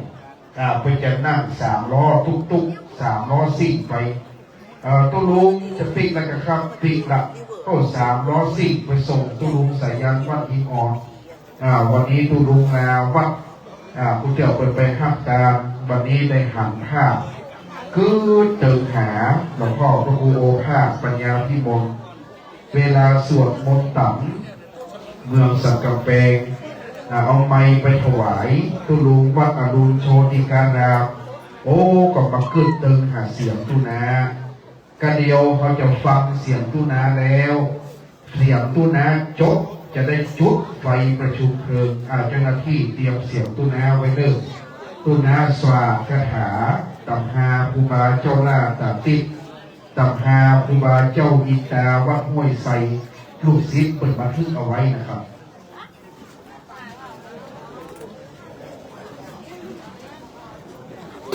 ตอนนี้ปิดไฟฟังจุดเตอร์เพราะว่าก็เลยจะฟังเสียงตุนาแล้วมาจะจุดไฟออกตอนนี้สปอร์ตไลท์ทุกดวงลงสปอร์ตไลท์ไฟหลอดทุกดวงลงไฟให้เรียบร้อยสลาตรวจสอบสายไฟให้พร้อมสายไฟสายน้อยสายใหญ่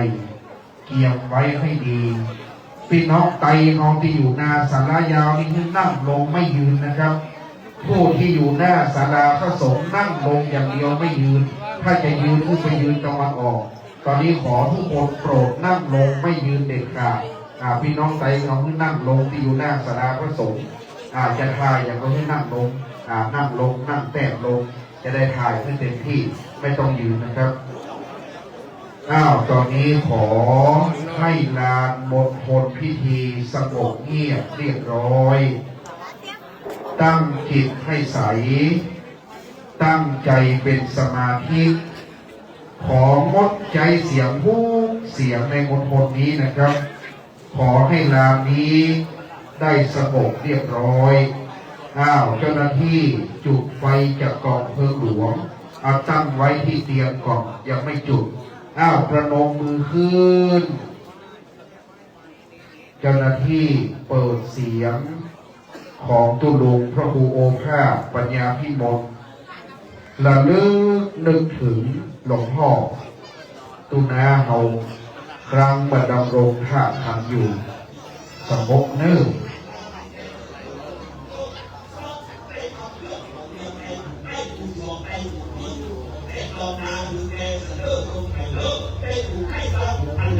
ดูพวกเราหันด้านไว้ดีไปดูสละจะเลิกดูไปเลิกโอนักพุทธะโอนักธรรมะโอนักสังฆะผู้รู้สหายหาผู้หัดในยักษ์หาผู้หัดปฏิหาผู้หัดในยักษ์ยักษ์คือยักษ์ผลยักษ์มัดในยักษ์สอนหาเอกของไทยก็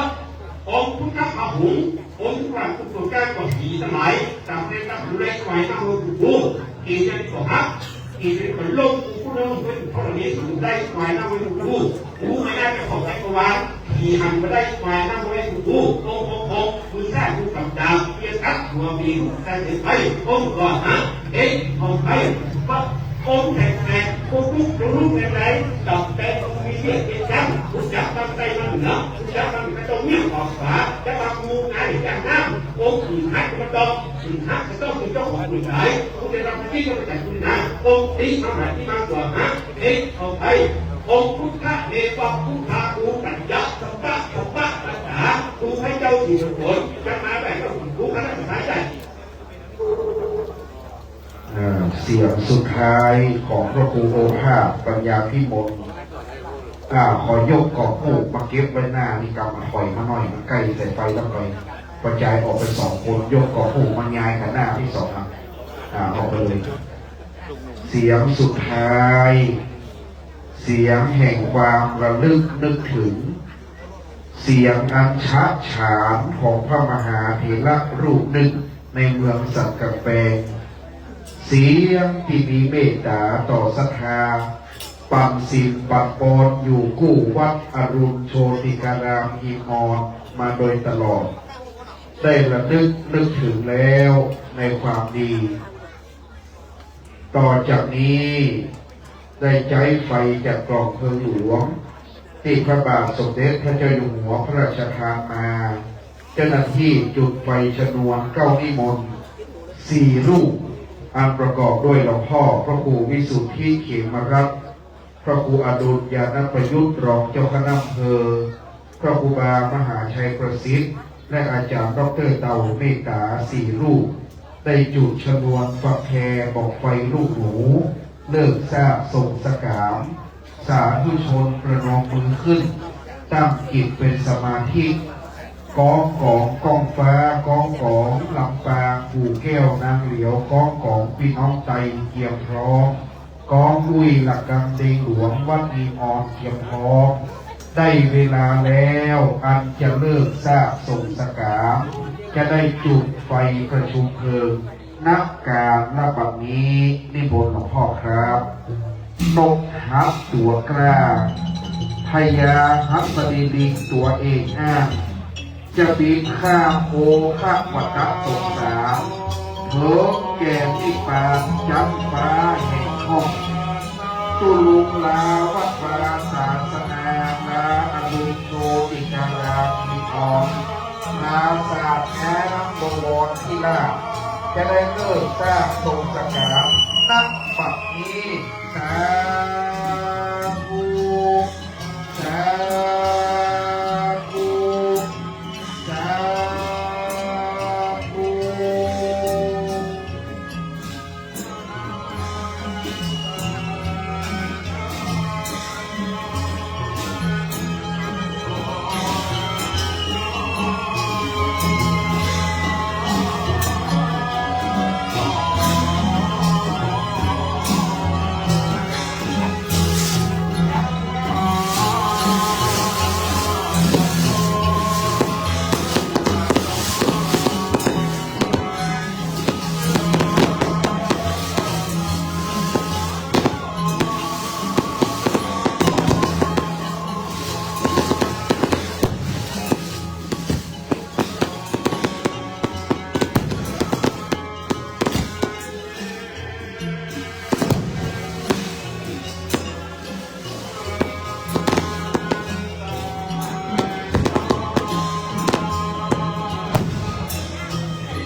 เทวดาเจ้า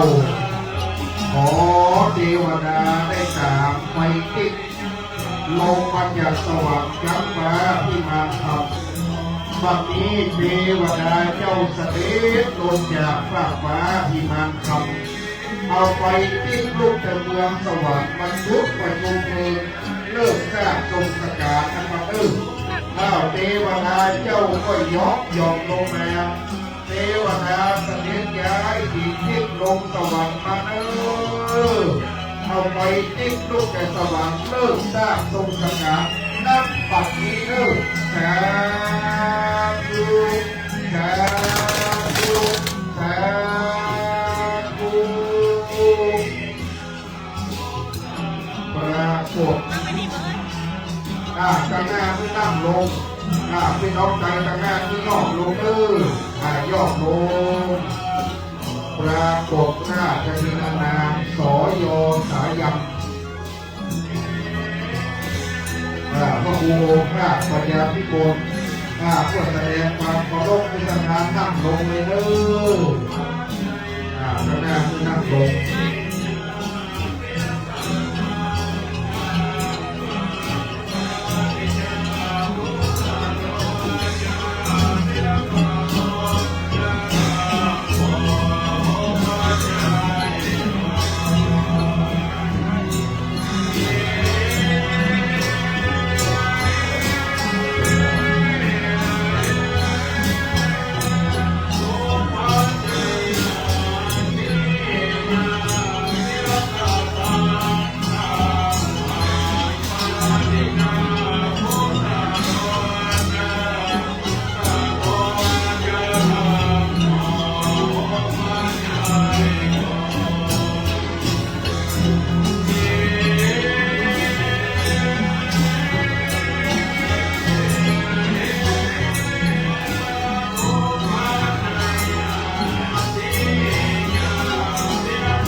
วิทย์ไฟลงมา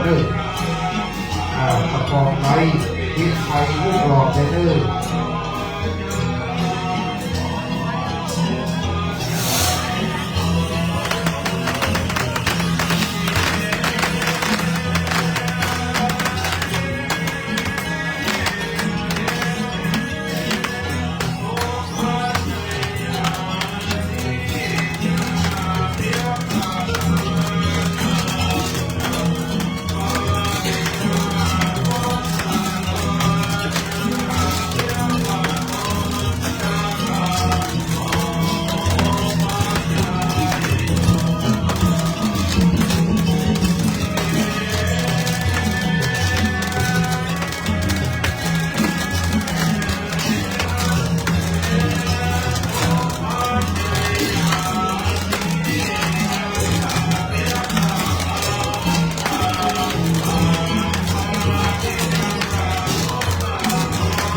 บัดนี้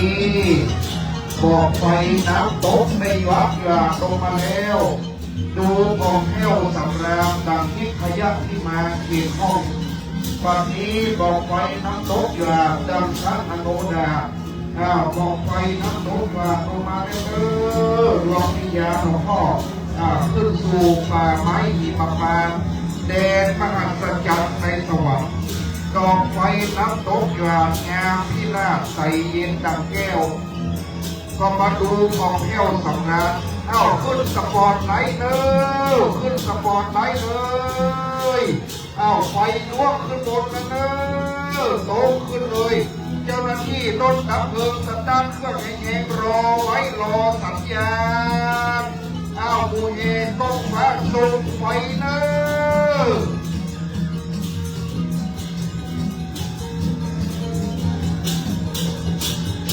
เตรียมพร้อม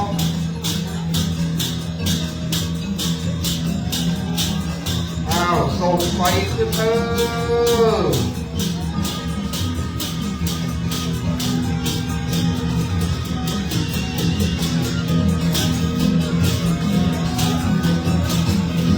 ขอตุลุไม่ดีไม่งามเด้อ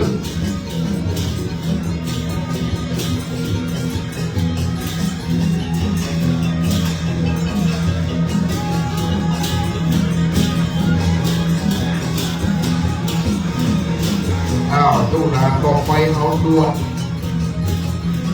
ตอนนี้โอ้เปลวไฟขึ้นตั้งลงของมีวันนี้ตุลูมีมุมนักไม่ดีไม่งามรถดับเพลิงรอสัญญาณอย่างเดียวห้ามฉีดใดๆฟังเสียงพิธีกรอากาศเท่านั้นอย่างเดียวนะครับเด้อโอ้ไฟตุลูไม่งามตุลูมีมุมนักยังไม่ฉีดนะยังไม่ต้องฉีดอะไรที่ปอกก็คงได้เขาจะเอาไฟอย่างธรรมชาติเขานี่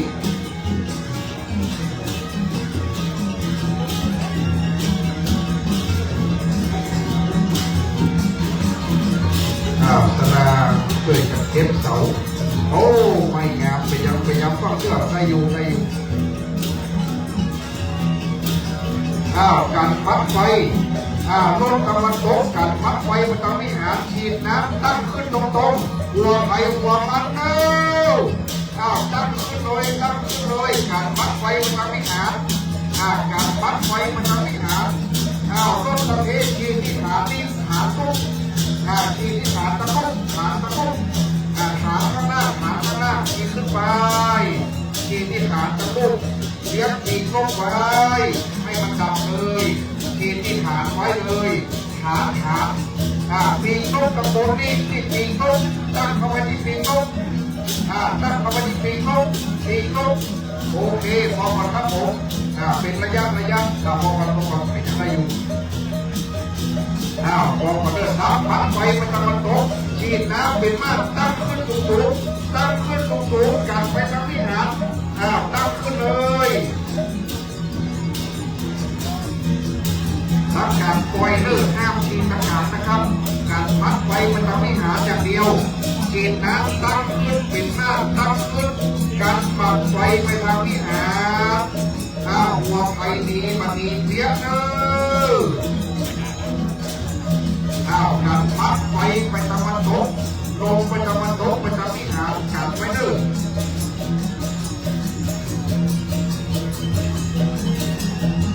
รับการปล่อยนะครับดับเพลิงตะวันออกกินฐานลูกนี่ครับตั้งที่ฐานลูกครับในฐานบนนะตั้งที่ฐานลูกสีแดงโอเคขอบคุณครับผมตีกละมันก่อนครับตีเหลือละมันก่อนโอเคตุลูไม่งามครับมีปัญหาการพัดไฟไปที่ฐานอย่างเดียวเลยตั้งมากขึ้นอย่างเดียวที่อื่นยังไม่ต้องฉีดถ้าฉีดมันจะตื่นการหมัดทิศตะวันตกโคตรต้มกันเป็นมากไว้ดับมัดอย่างเดียว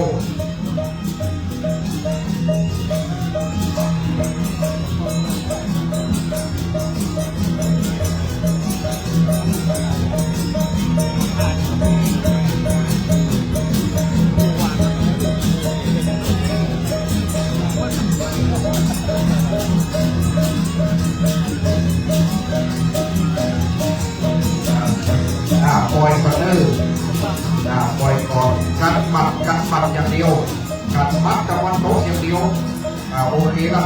การตั้งกาโอเคที่มีปัญหาการมัดตะวันตกอย่างเดียวหัวมันไปทางวิหารนะครับตะวันลงไปนะครับ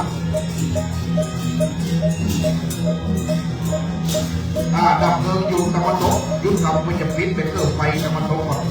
จะลงไปเกิดไฟก่อนตะวันตกยักษ์ทำนะครับพดไปเกิดเลยโอเคยังกลับดับมันไฟต่อได้ดับมันไฟต่อถ้ามันไปทางวิหารจริงๆการไฟเดอร์หรือมันไปทางวิหารตั้งการปล่อยก่อนได้อยู่ชรามากไปเรื่อยๆกับนี่ครับ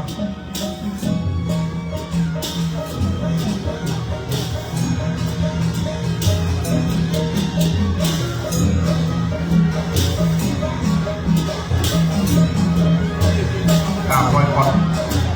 ตั้งการปล่อยรับมัดไฟอย่างเดียวครับโอเคละถือว่าผ่านมือโหขึ้นรอบสองครับโอ้ตัวลูกมันถึงขี่รถตุ้งซิ่งนะมันถึงคุยเลย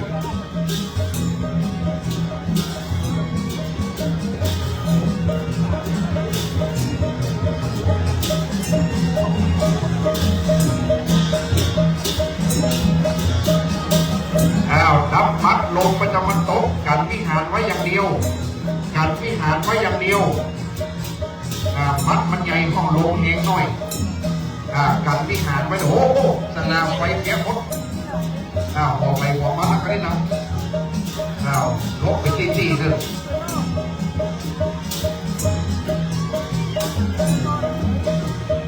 ลงข้าวพินานเนอดูเนอ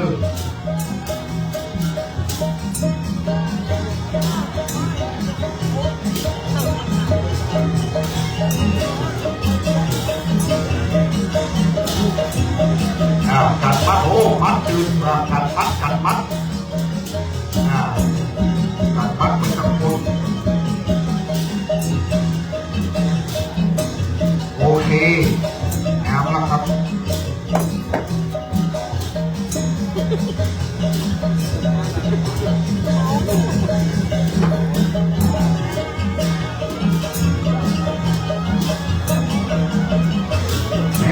เป็นปล่อยข่าวเขาประกาศลดอุณหภูมิแต่เป็นปล่อยข่าวเขาประกาศลดอุณหภูมิข่าวเข้าไป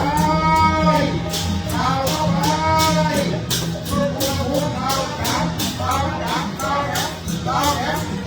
ปเอาขอก่อนนะก่อนนะผมเอาจงยงเอาหักไปมีตั้งรุ่นทำไปมีตั้งรุ่นทำไปมีเท่าไหร่ข้างนอกอย่างเดียวข้างนอกอย่างเดียวในบ้านเรือครับข้างนอกมีประกาศมัดจะคืนทองละม้อยข่า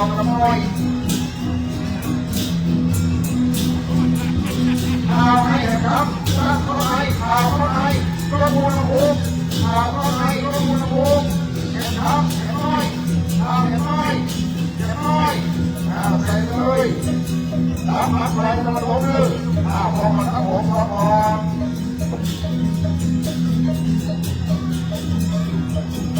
รับมันขึ้น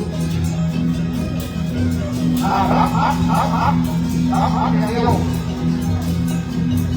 รับมัดอย่างเดียวโอเคปล่อยจับปล่อยรับมัด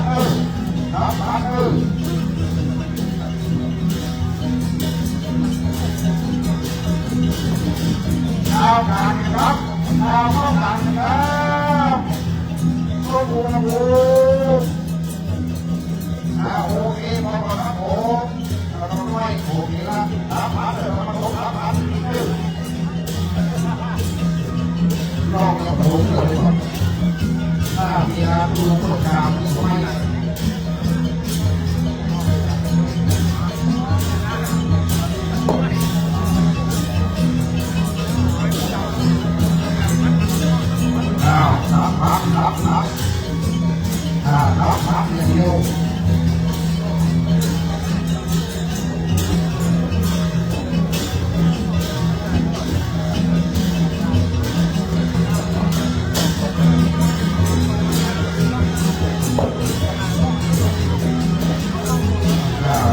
เขาที่ผมตุลุงหวังมาโต้ตุลุงแก้ววังคาหายวันนี้มาผมตุนะใส่ครับ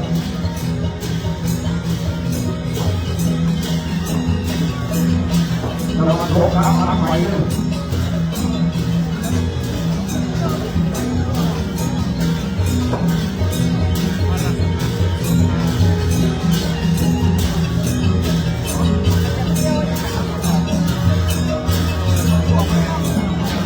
กำลังวิหารเจอพอเรื่องทีมรุ่นหลังคาวิหารเอาไว้ทีมรุ่นหลังคาวิหารอยู่กับทีมรุ่นหลังคาวิหารทีมเลี้ยงหลังคาไว้โค้งหลังคาวิหารหลังวิหารก็เจอมาโค้งวิหารพอดีนะครับมาไปเลี้ยงรุ่นหลังคาเลี้ยงรุ่นหลังคาทีมรุ่นหลังคาวิหารเลี้ยงวิหารไว้มาไปตะพูดเด็ดๆนะครับมาไปตะพูดเด็ดๆไปตะพูดเด็ดๆพอวิหารไปเลยรับเดินพอวิหารไว้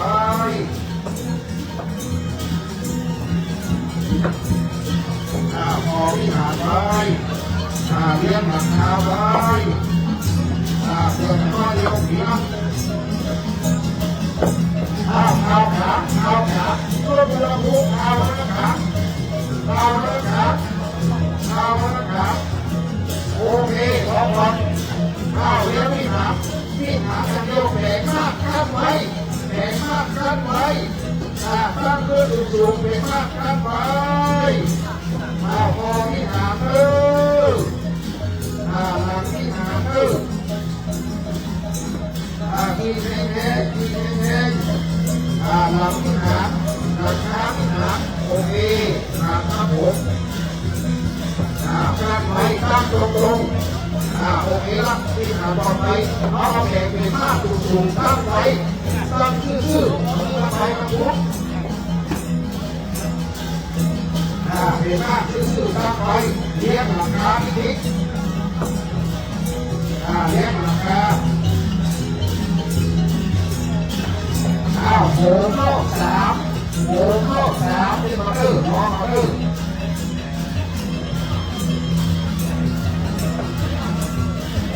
ดูนะสัญญาณเป็นแต่ท้อง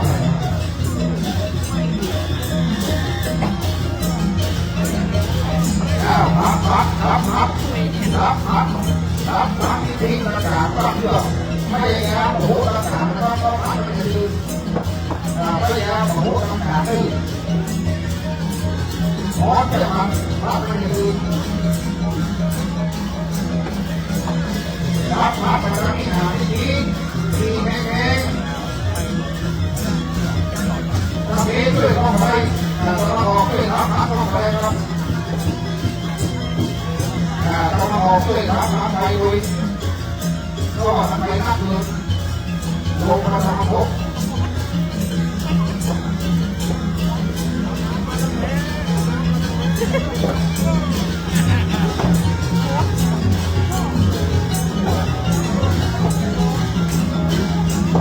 ราคาวิหารนะครับ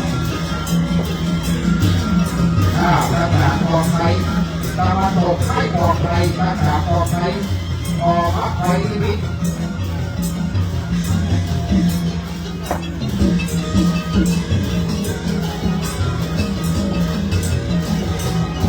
ช่วยกันรับแผ่มากกันไว้รับเพื่อตะวันออกช่วยรับประกาศน้ำมีเข้าไปเลยรับตรงนี้เดียวไม่มีประกาศชื่อเนี่ยกันไว้ผู้ตะวันออกช่วยกันกันไว้ช่วยกันรับอีกนิดอย่ามาแน่ค่อยการรับช่วยกันรับ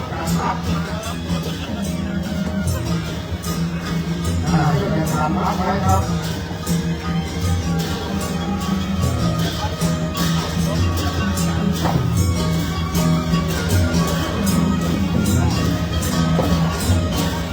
ช่วยกันรับทีนี้การรับไว้เลยโอเคช่วยกันรับไว้มาตลอดช่วยกันรับไว้ครับทำลายพักเดียวแห่งการภาษีน้ำมันเข้ากระถางกระพุ้งเนี่ยมันกระดื้อกระ สีตัวนี้เดียวการพูดการว่าออกภารกิจด้วยมาเข้าฐานคือที่ทำการรับงานโดยการรับงานการนี้อย่างเดียวการรับภารกิจครับการรับเข้าฐานอีกครับการนี้การเดียวโอเคครับผมการยุติก่อนรอครับพี่ครับผมขอบคุณครับการนี้การใช้เทคโนโลยีตั้งไว้ครับทำเลยเราออกน้ำก่อนการนี้อย่างเดียวการใช้สามารถการรับภารกิจครับน้ำเข้าฐาน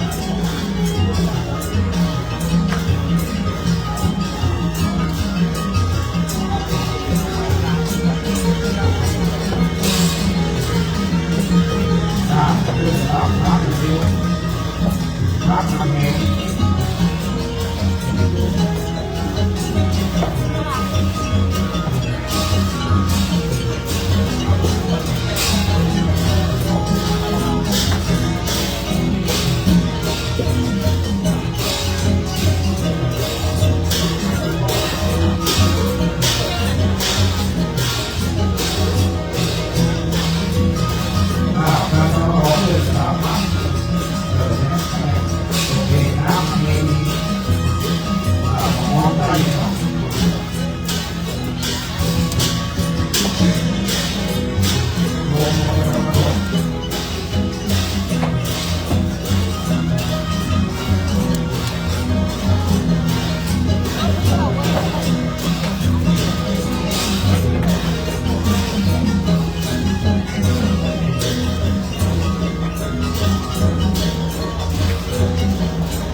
ขับมาไปเรื่อย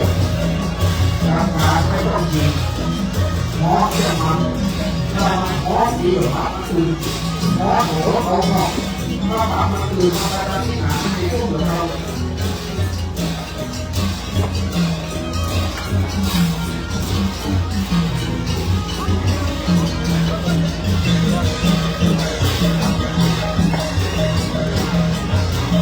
รับมาไปดีเลย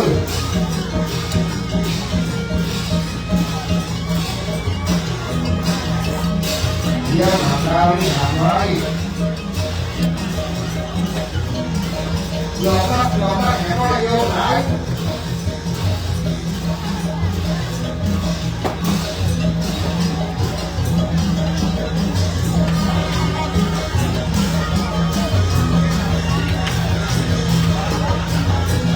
พอดูมากในใจน้อย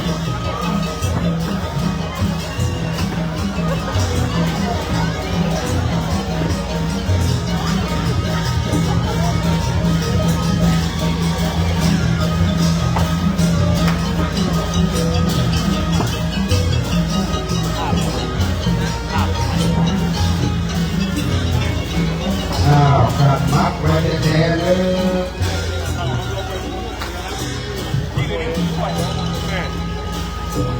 อย่างน้อยเดียวที่ลุงจ่ายฮอตที่มือนี้จ่ายที่อื่นไม่ได้ค่อยลงไม่ได้เลี้ยงที่หาไว้จ่ายฮอต เลี้ยงน้อยเดียวนะครับมีวิดีโอที่ถ่ายเมื่อกระดิ่งที่โลกเมื่อที่อาร์ตไลท์ที่บ้านนี่พอได้ไม่อาสาเที่ยวที่มาทำถ้าบอกดูถ้าปัญญาที่โมตอนนี้หาประชุมคือได้พระราชาเทิงศพแต่บอกดูถ้าปัญญาที่โม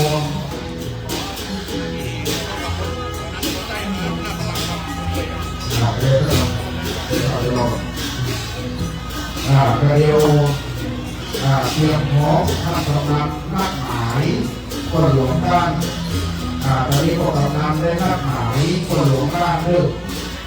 ว่าใครว่าว่าลงไปได้แล้วจะได้ขอแห้งได้ยกภาษาข้อสีเต็มเข้าใส่กระกาได้รอสักครั้งก่อนไปจะไปเนี่ยโหมแห้งอยู่กระเดียวนะผู้เรียนข้ามเราจะได้ขอแห้งนะครับในการยกภาษาข้อเข้าใส่กระกาที่รอสักครั้งไปเนี่ยโหมแห้งอยู่ครับรอผู้มารวมกับหน้าสาราที่เลยมารอไว้ก่อนกำลังผู้เรียนบ้านมารอก่อนหน้าสารา ระเพกระจาย บอกว่าถ้าเป็นครูนี่ได้ไปอยู่กับวัดที่มันป่าไม่นะไม่ได้ต้องเป็น ลูกเป็นที่เรียบร้อยเจ้าพระผมนาข้าที่กราบที่สีวัดขอกราบขอบคุณพระสงฆ์พระบิดาพระเถระเจ้าคณะพระสัมมาทิฏฐานผู้มาจากทุกลูกขอบคุณโรงทานอาหารเครื่องดื่มขอบคุณเจ้าภาพยอดทานถวายสงฆ์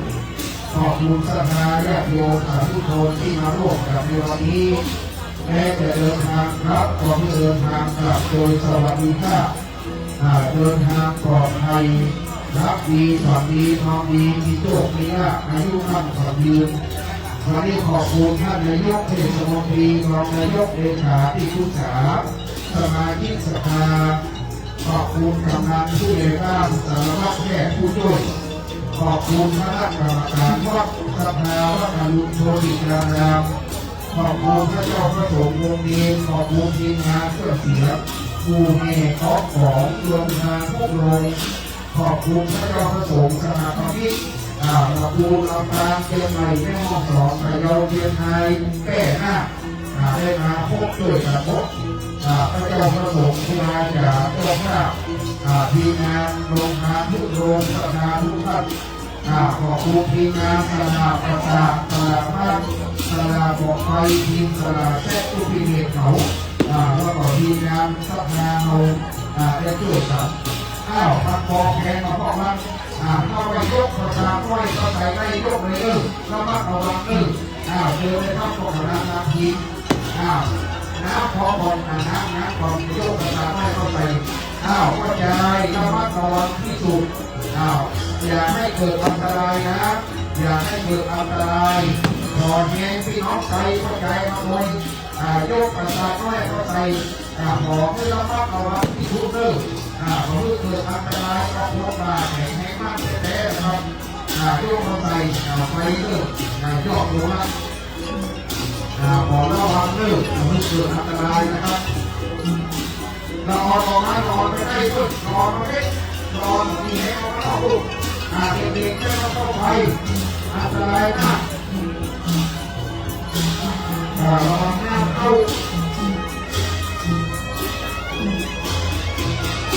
ระวังหน้าเข้าค่อยๆ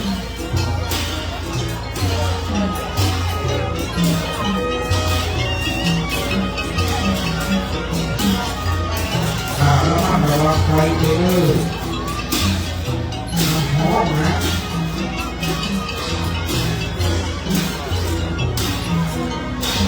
ใส่เห็ดหน้ายุเข้าไป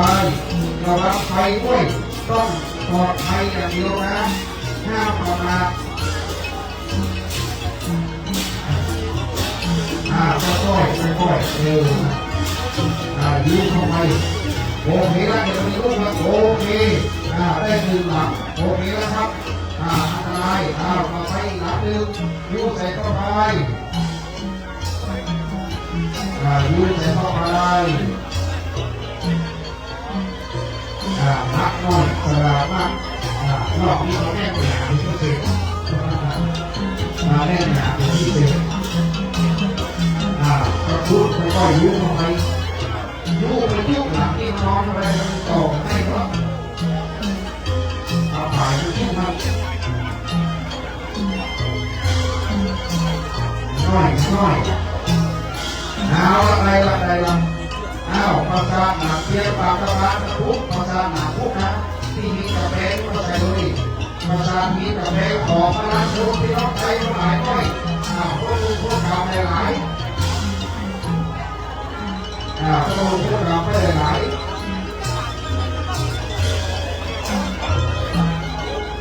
หลวงถ้ามีหลวงใส่ถุงเสี้ยงด้วยหลวงที่กองอำนวยการของเราวัดมาไว้สักคืนสักคืนเวลาตั้งเมืองใส่หลวงเสี้ยงหลวงมาใส่เลย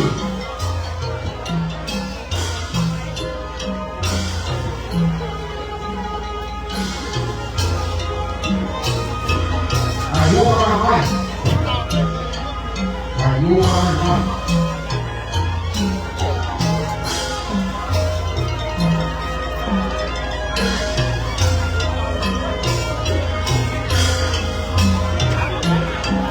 ค่อยๆรับนั่งเลยคือให้น้ำเอาหลวงเข้าใจแล้วก็พลาดกระดาษผู้น้ำมองหน้ามองนี้มองว่ากระดิ่งพลาดกระดิ่งเข้าใจกระดิ่ง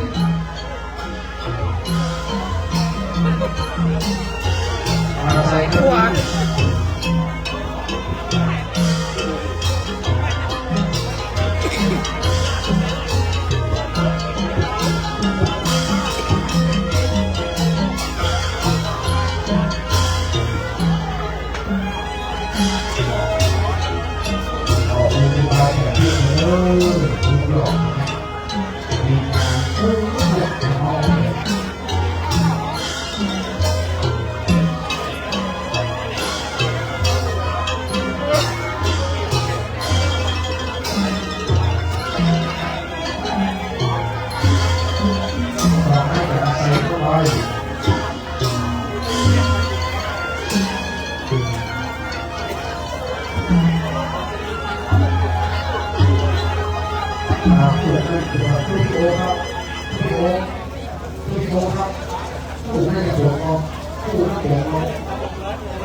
ใส่เลยเพราะว่าผู้อื่นมีแล้วนะผู้3-4 ไม้แล้วโผล่เลยครับผู้3-4 ไม้โผล่เข้าไปเลยเพราะว่ามีผู้แล้วครับเอาเลิกของนี่นะแต่เอาไม้เหมือนกันที่เขาขายเขาขายมีข้าวขายนะครับผู้เดียวครับเราให้จะรัวแล้วโผล่เชื่อมนะครับเราให้การที่รัวที่เราใส่เชื่อม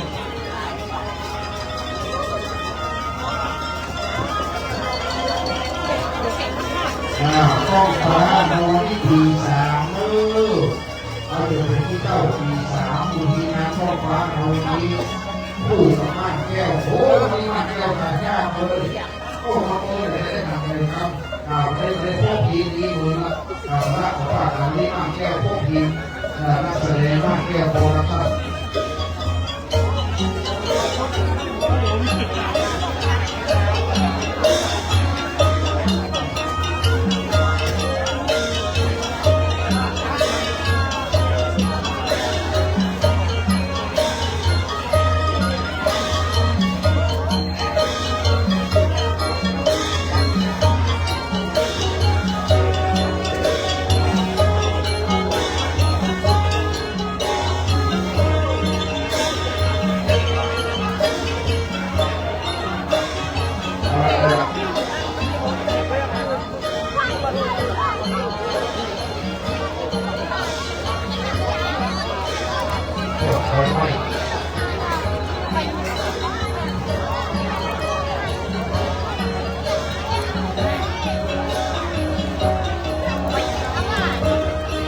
รถรับเพลิงมาฝากไปไหนก็ได้เพื่อมามีอย่างทุกส่วนเขาสแกนไปไม่ก่อนขอบคุณเจ้าหน้าที่รถบรรเทาสาธารณภัยทุกคันทุกเทศบาลทุกอบตทุกตำบลนะครับที่ได้มาเสียสละวันนี้ขอบคุณเจ้าหน้าที่รถบรรเทาทุกคันเลยนะครับ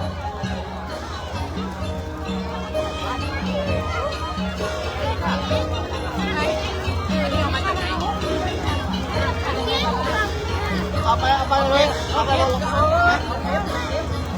เก็บไปหยาบเก็บหยาบเอาเผาว่าหรอเอาเผาว่าดาวเก็บหยาบบอกว่าไปยัง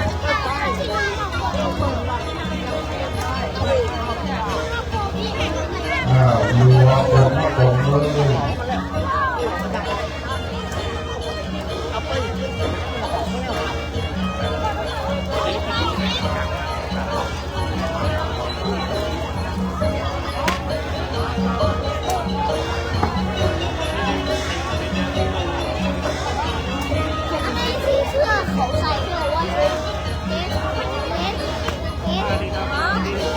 เรียบร้อยแล้ว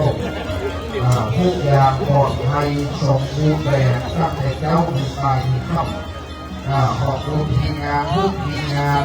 ขอบคุณกำนันผู้ใหญ่บ้านสารวัตรแพทย์ผู้ช่วยนายกกรรมการสภาน้อยใหญ่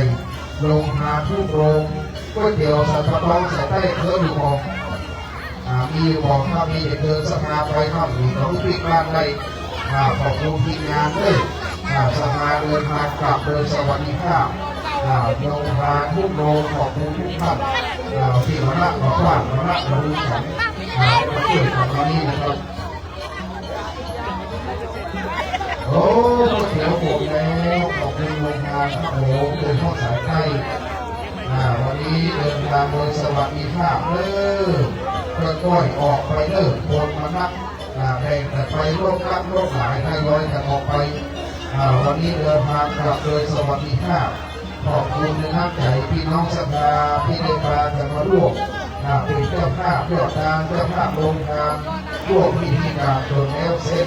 ดังนั้นวันนี้เราทั้งหลายขออนุโมทนาขอบคุณคณะการแสดงขอบคุณคณะทีมงานภาคแก้วโปรดักชั่นทีมงานดอกไม้สนามประชาผู้คนงาน92เขานี้แดงพอแดงเขียวพอเขียวขาวพอขาวจะไปรับวันนี้ไว้แค่เรื่องอะไรขอบคุณครับ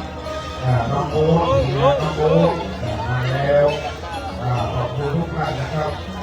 เดินทางกลับโดยสวัสดิภาพขอบคุณเพื่อเสียลูกสมบูรณ์รับดีฝันดีนอนดีเทปใหม่เลย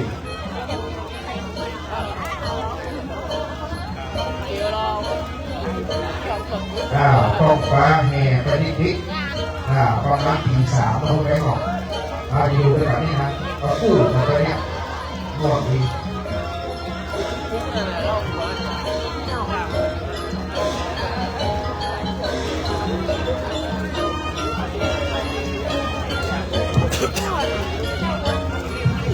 ทรงสการที่หน้า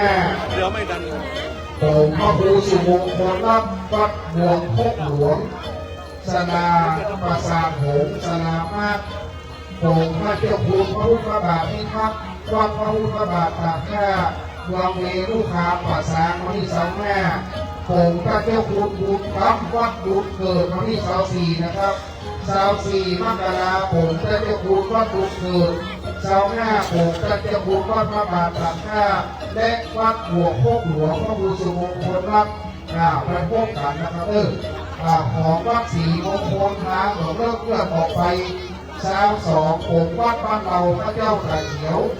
เวรุคามปัสสางแล้วก็วันที่23ผมวัดปัสสน้อยเกียงแสนนะครับพรุ่งนี้9 โมงเก็บอัฐิประกาศเต้นสภาพรุ่งนี้9 โมงเก็บอัฐิ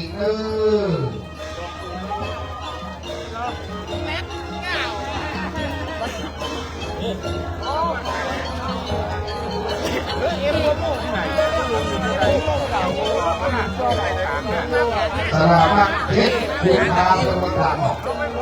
เพชรคุณพาจังหวัดตากเพชรคุณพาจังหวัดตากแต่ข้าวคุณน้ำผีโคโค่ของเรื่องของผลิต2นี่นะเพชรคุณพาว่าเนาะไปด้วยกันยางโองน้ำเพชรจังหวัดตากขอบคุณทุกท่านครับมีแล้วก็เป็นเหลืองหมดเลยอันนั้นเขาจุ่มใส่ของลง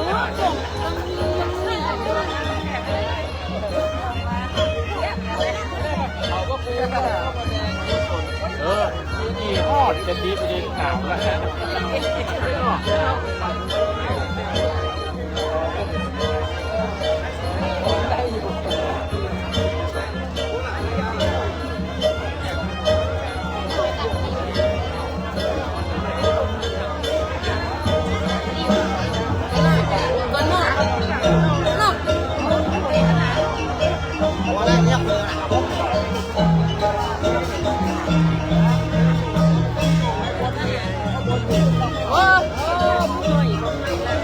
ต้องเอาให้ยันไป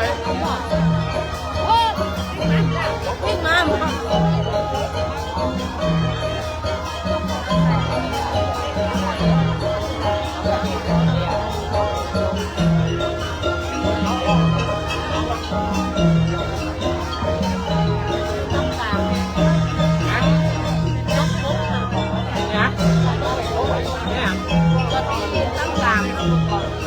เปิ้นง่ายนะเลยเปิ้นอยู่กลางลำหัวบนหัวเปิ้นง่ายแต่เจ้าแล้วง่าย บนน่ะเรามาลงไว้ตะลุกไว้อยู่กลางลำตัวนกอ่ะตัวหน้านะตัวเนี้ยกลางลำตัวนกแม่เนี่ยเขาย่ายมาแรงเสียประสาทเขาเรื่องไล่ลูกเขาปล่อยแล้วตอนเขามาย่ายเพื่อนย่ายลงอ่ะตอนที่มันกับเจ้านั่นนะก็จะโดนของลูกเรียนเลยขอลงมาเมาเด็กกันนี่อ่ะเมาเด็กได้หลายคนได้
วันจันทร์เลยเข้ามาวันละ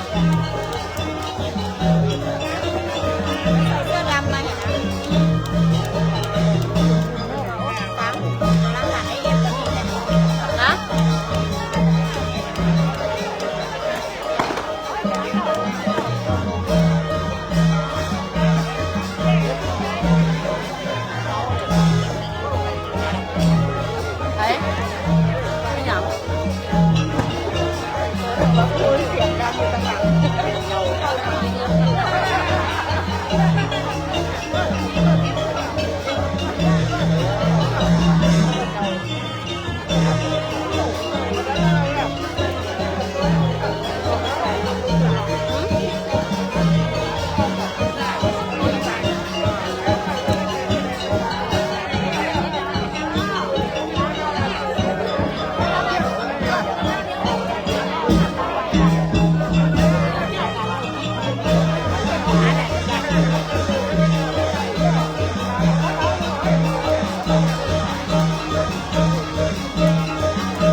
ประมาณสักตีสามก็จะแล้วหมดอ่ะเพราะว่าล่างโอ้โหทั้งหมดอ่ะเป็นทีเดียวล่างไปเลยไหนทั้งหมดอ่ะมีล่างคนครับเพราะว่าผมก็ช่วยลงไปเอาลงในทั้งบนนี่เป็นลงเปล่าเนี่ยทั้งล่างนี่ปิดครับนี่ลองแกะ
ตัวอยู่ข้างบนนะข้างล่างนี่ตัวกันครับข้างล่างตัวนั่นอยู่ตัวนี้ล่างอยู่3 กิโลนะ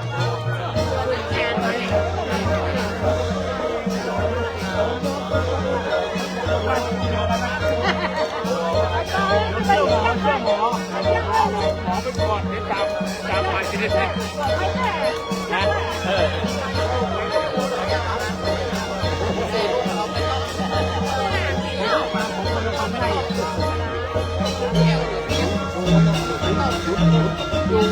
ลุง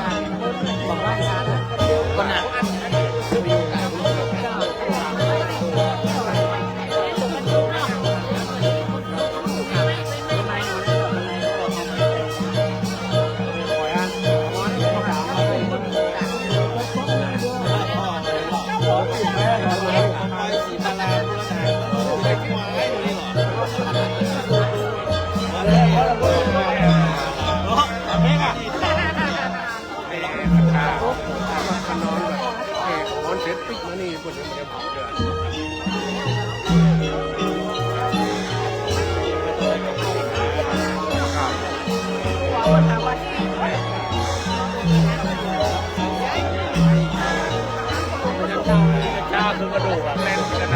ตอนนี้ได้สำเร็จทุกเรื่องทุกประการจะได้มาวัดนาวานาสังฆาน้อยใหญ่ยิ่งใหญ่วันนี้ขอบคุณเจ้าภาพประสาทคุณอิทธิพลขอบคุณกมลพันธ์ได้โสมเจตนาลงแล้วได้แล้วหาสาแก้วพิมายคำได้ใส่พระโมงข้าปัญญาพิมลแล้วสำเร็จทุกประการแล้วทรงสยามทุกนะขอบคุณสภา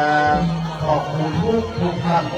ขอบคุณสลาคณะแห่ทุกทีมงานเดินทางกลับโดยสวัสดิภาพขอบคุณป้องค้างน้ำแล้วเราเจอกันต่อไปที่หน้าวัดบ่อโคกหลวงรับวัดพระบาทกับผ้าที่ในจะได้โปร่งหลวงพ่อบ่อโคกหลวงพระบาทกับผ้าเซ็ตก็จะไปโป่งที่จังหวัดตากแล้ววัดเราพระเจ้าตาเขียวสาวไปโป่งที่วัดป่าสักน้อยเพียงแสนเข้าเดือนมีนาครูบาสั่งลุยเลิกวัดดอนแก้วหนองเย็นก้องฟ้าเราก็ไปดอนแก้วหนองเย็นแม่บางโป่งพ่อครูรัตนสุภาจารย์ที่8 มกรา22 มกราโป่งพ่อครูทำรงวิรัติพักวัดศรีมงคลทางของเลิก22 มีนา31 มีนาโป่งท่านพ่อครูประรับรองผู้พี่รองพ่อครูวิสุทธิ์บรยามผู้พี่รองแล้วก็รองแม่โจ้และได้ไปท้ายสุดที่วัดแม่โจ้สุดซอยที่แม่โจ้สันทรายนะครับวันนี้ขอบคุณทุกท่านนะครับเดินทางกลับโดยสวัสดิภาพณโอกาสนี้ขอบคุณสลามากขอบคุณและร่วมกันต่อไปครับมีอย่างเลี้ยงห้องข้าวต้มก็มีข้าวต้มแบบข้าวต้มในโรงทานผมไม่ได้ในโรงทานในโรงครัวข้าวต้มในโรงครัวไปกินได้ครับผม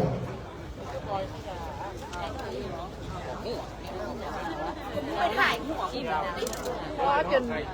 จนกองหัวยุบถ้าปิดคนบ้านก่อนนี่เลยเนาะเป็นยุบคนเดียวเฮ้ย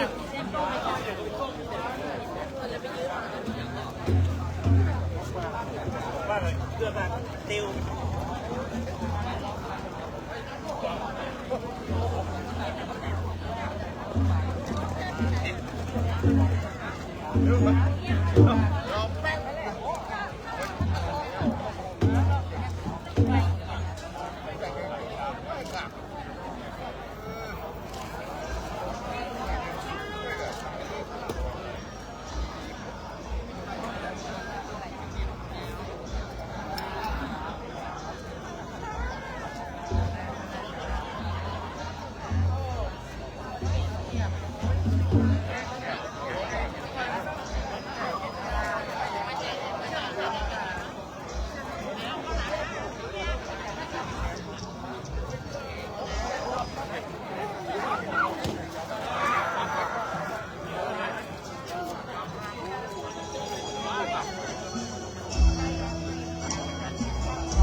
เดี๋ยวอุ้มลุ่มตรงบนนะครับ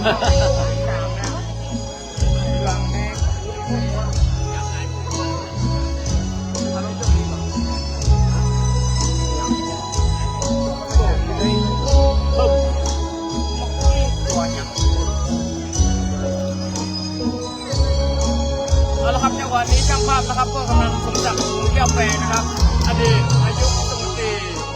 ตำบลคำใต้ก็จะไล่สดนะครับ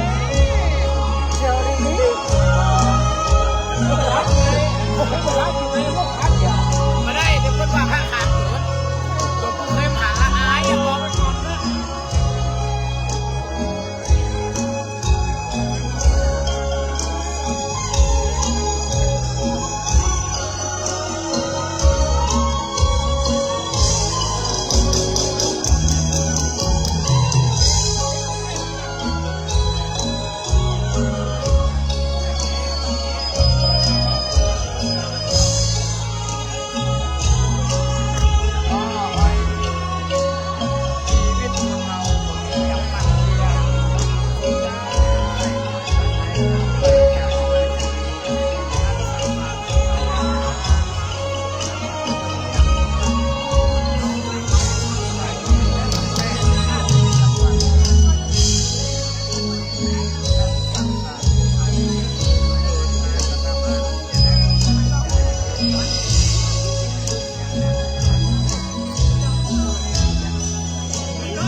คนบอกคนเดียวกันโอ้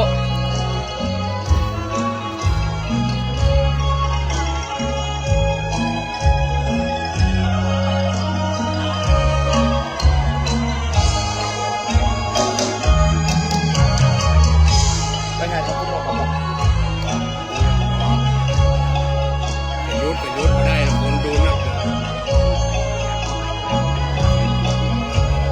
จะมาขอนั่งกับนี่กันเนาะ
อนนะครับผมจะปิดไลน์แล้วเนอะ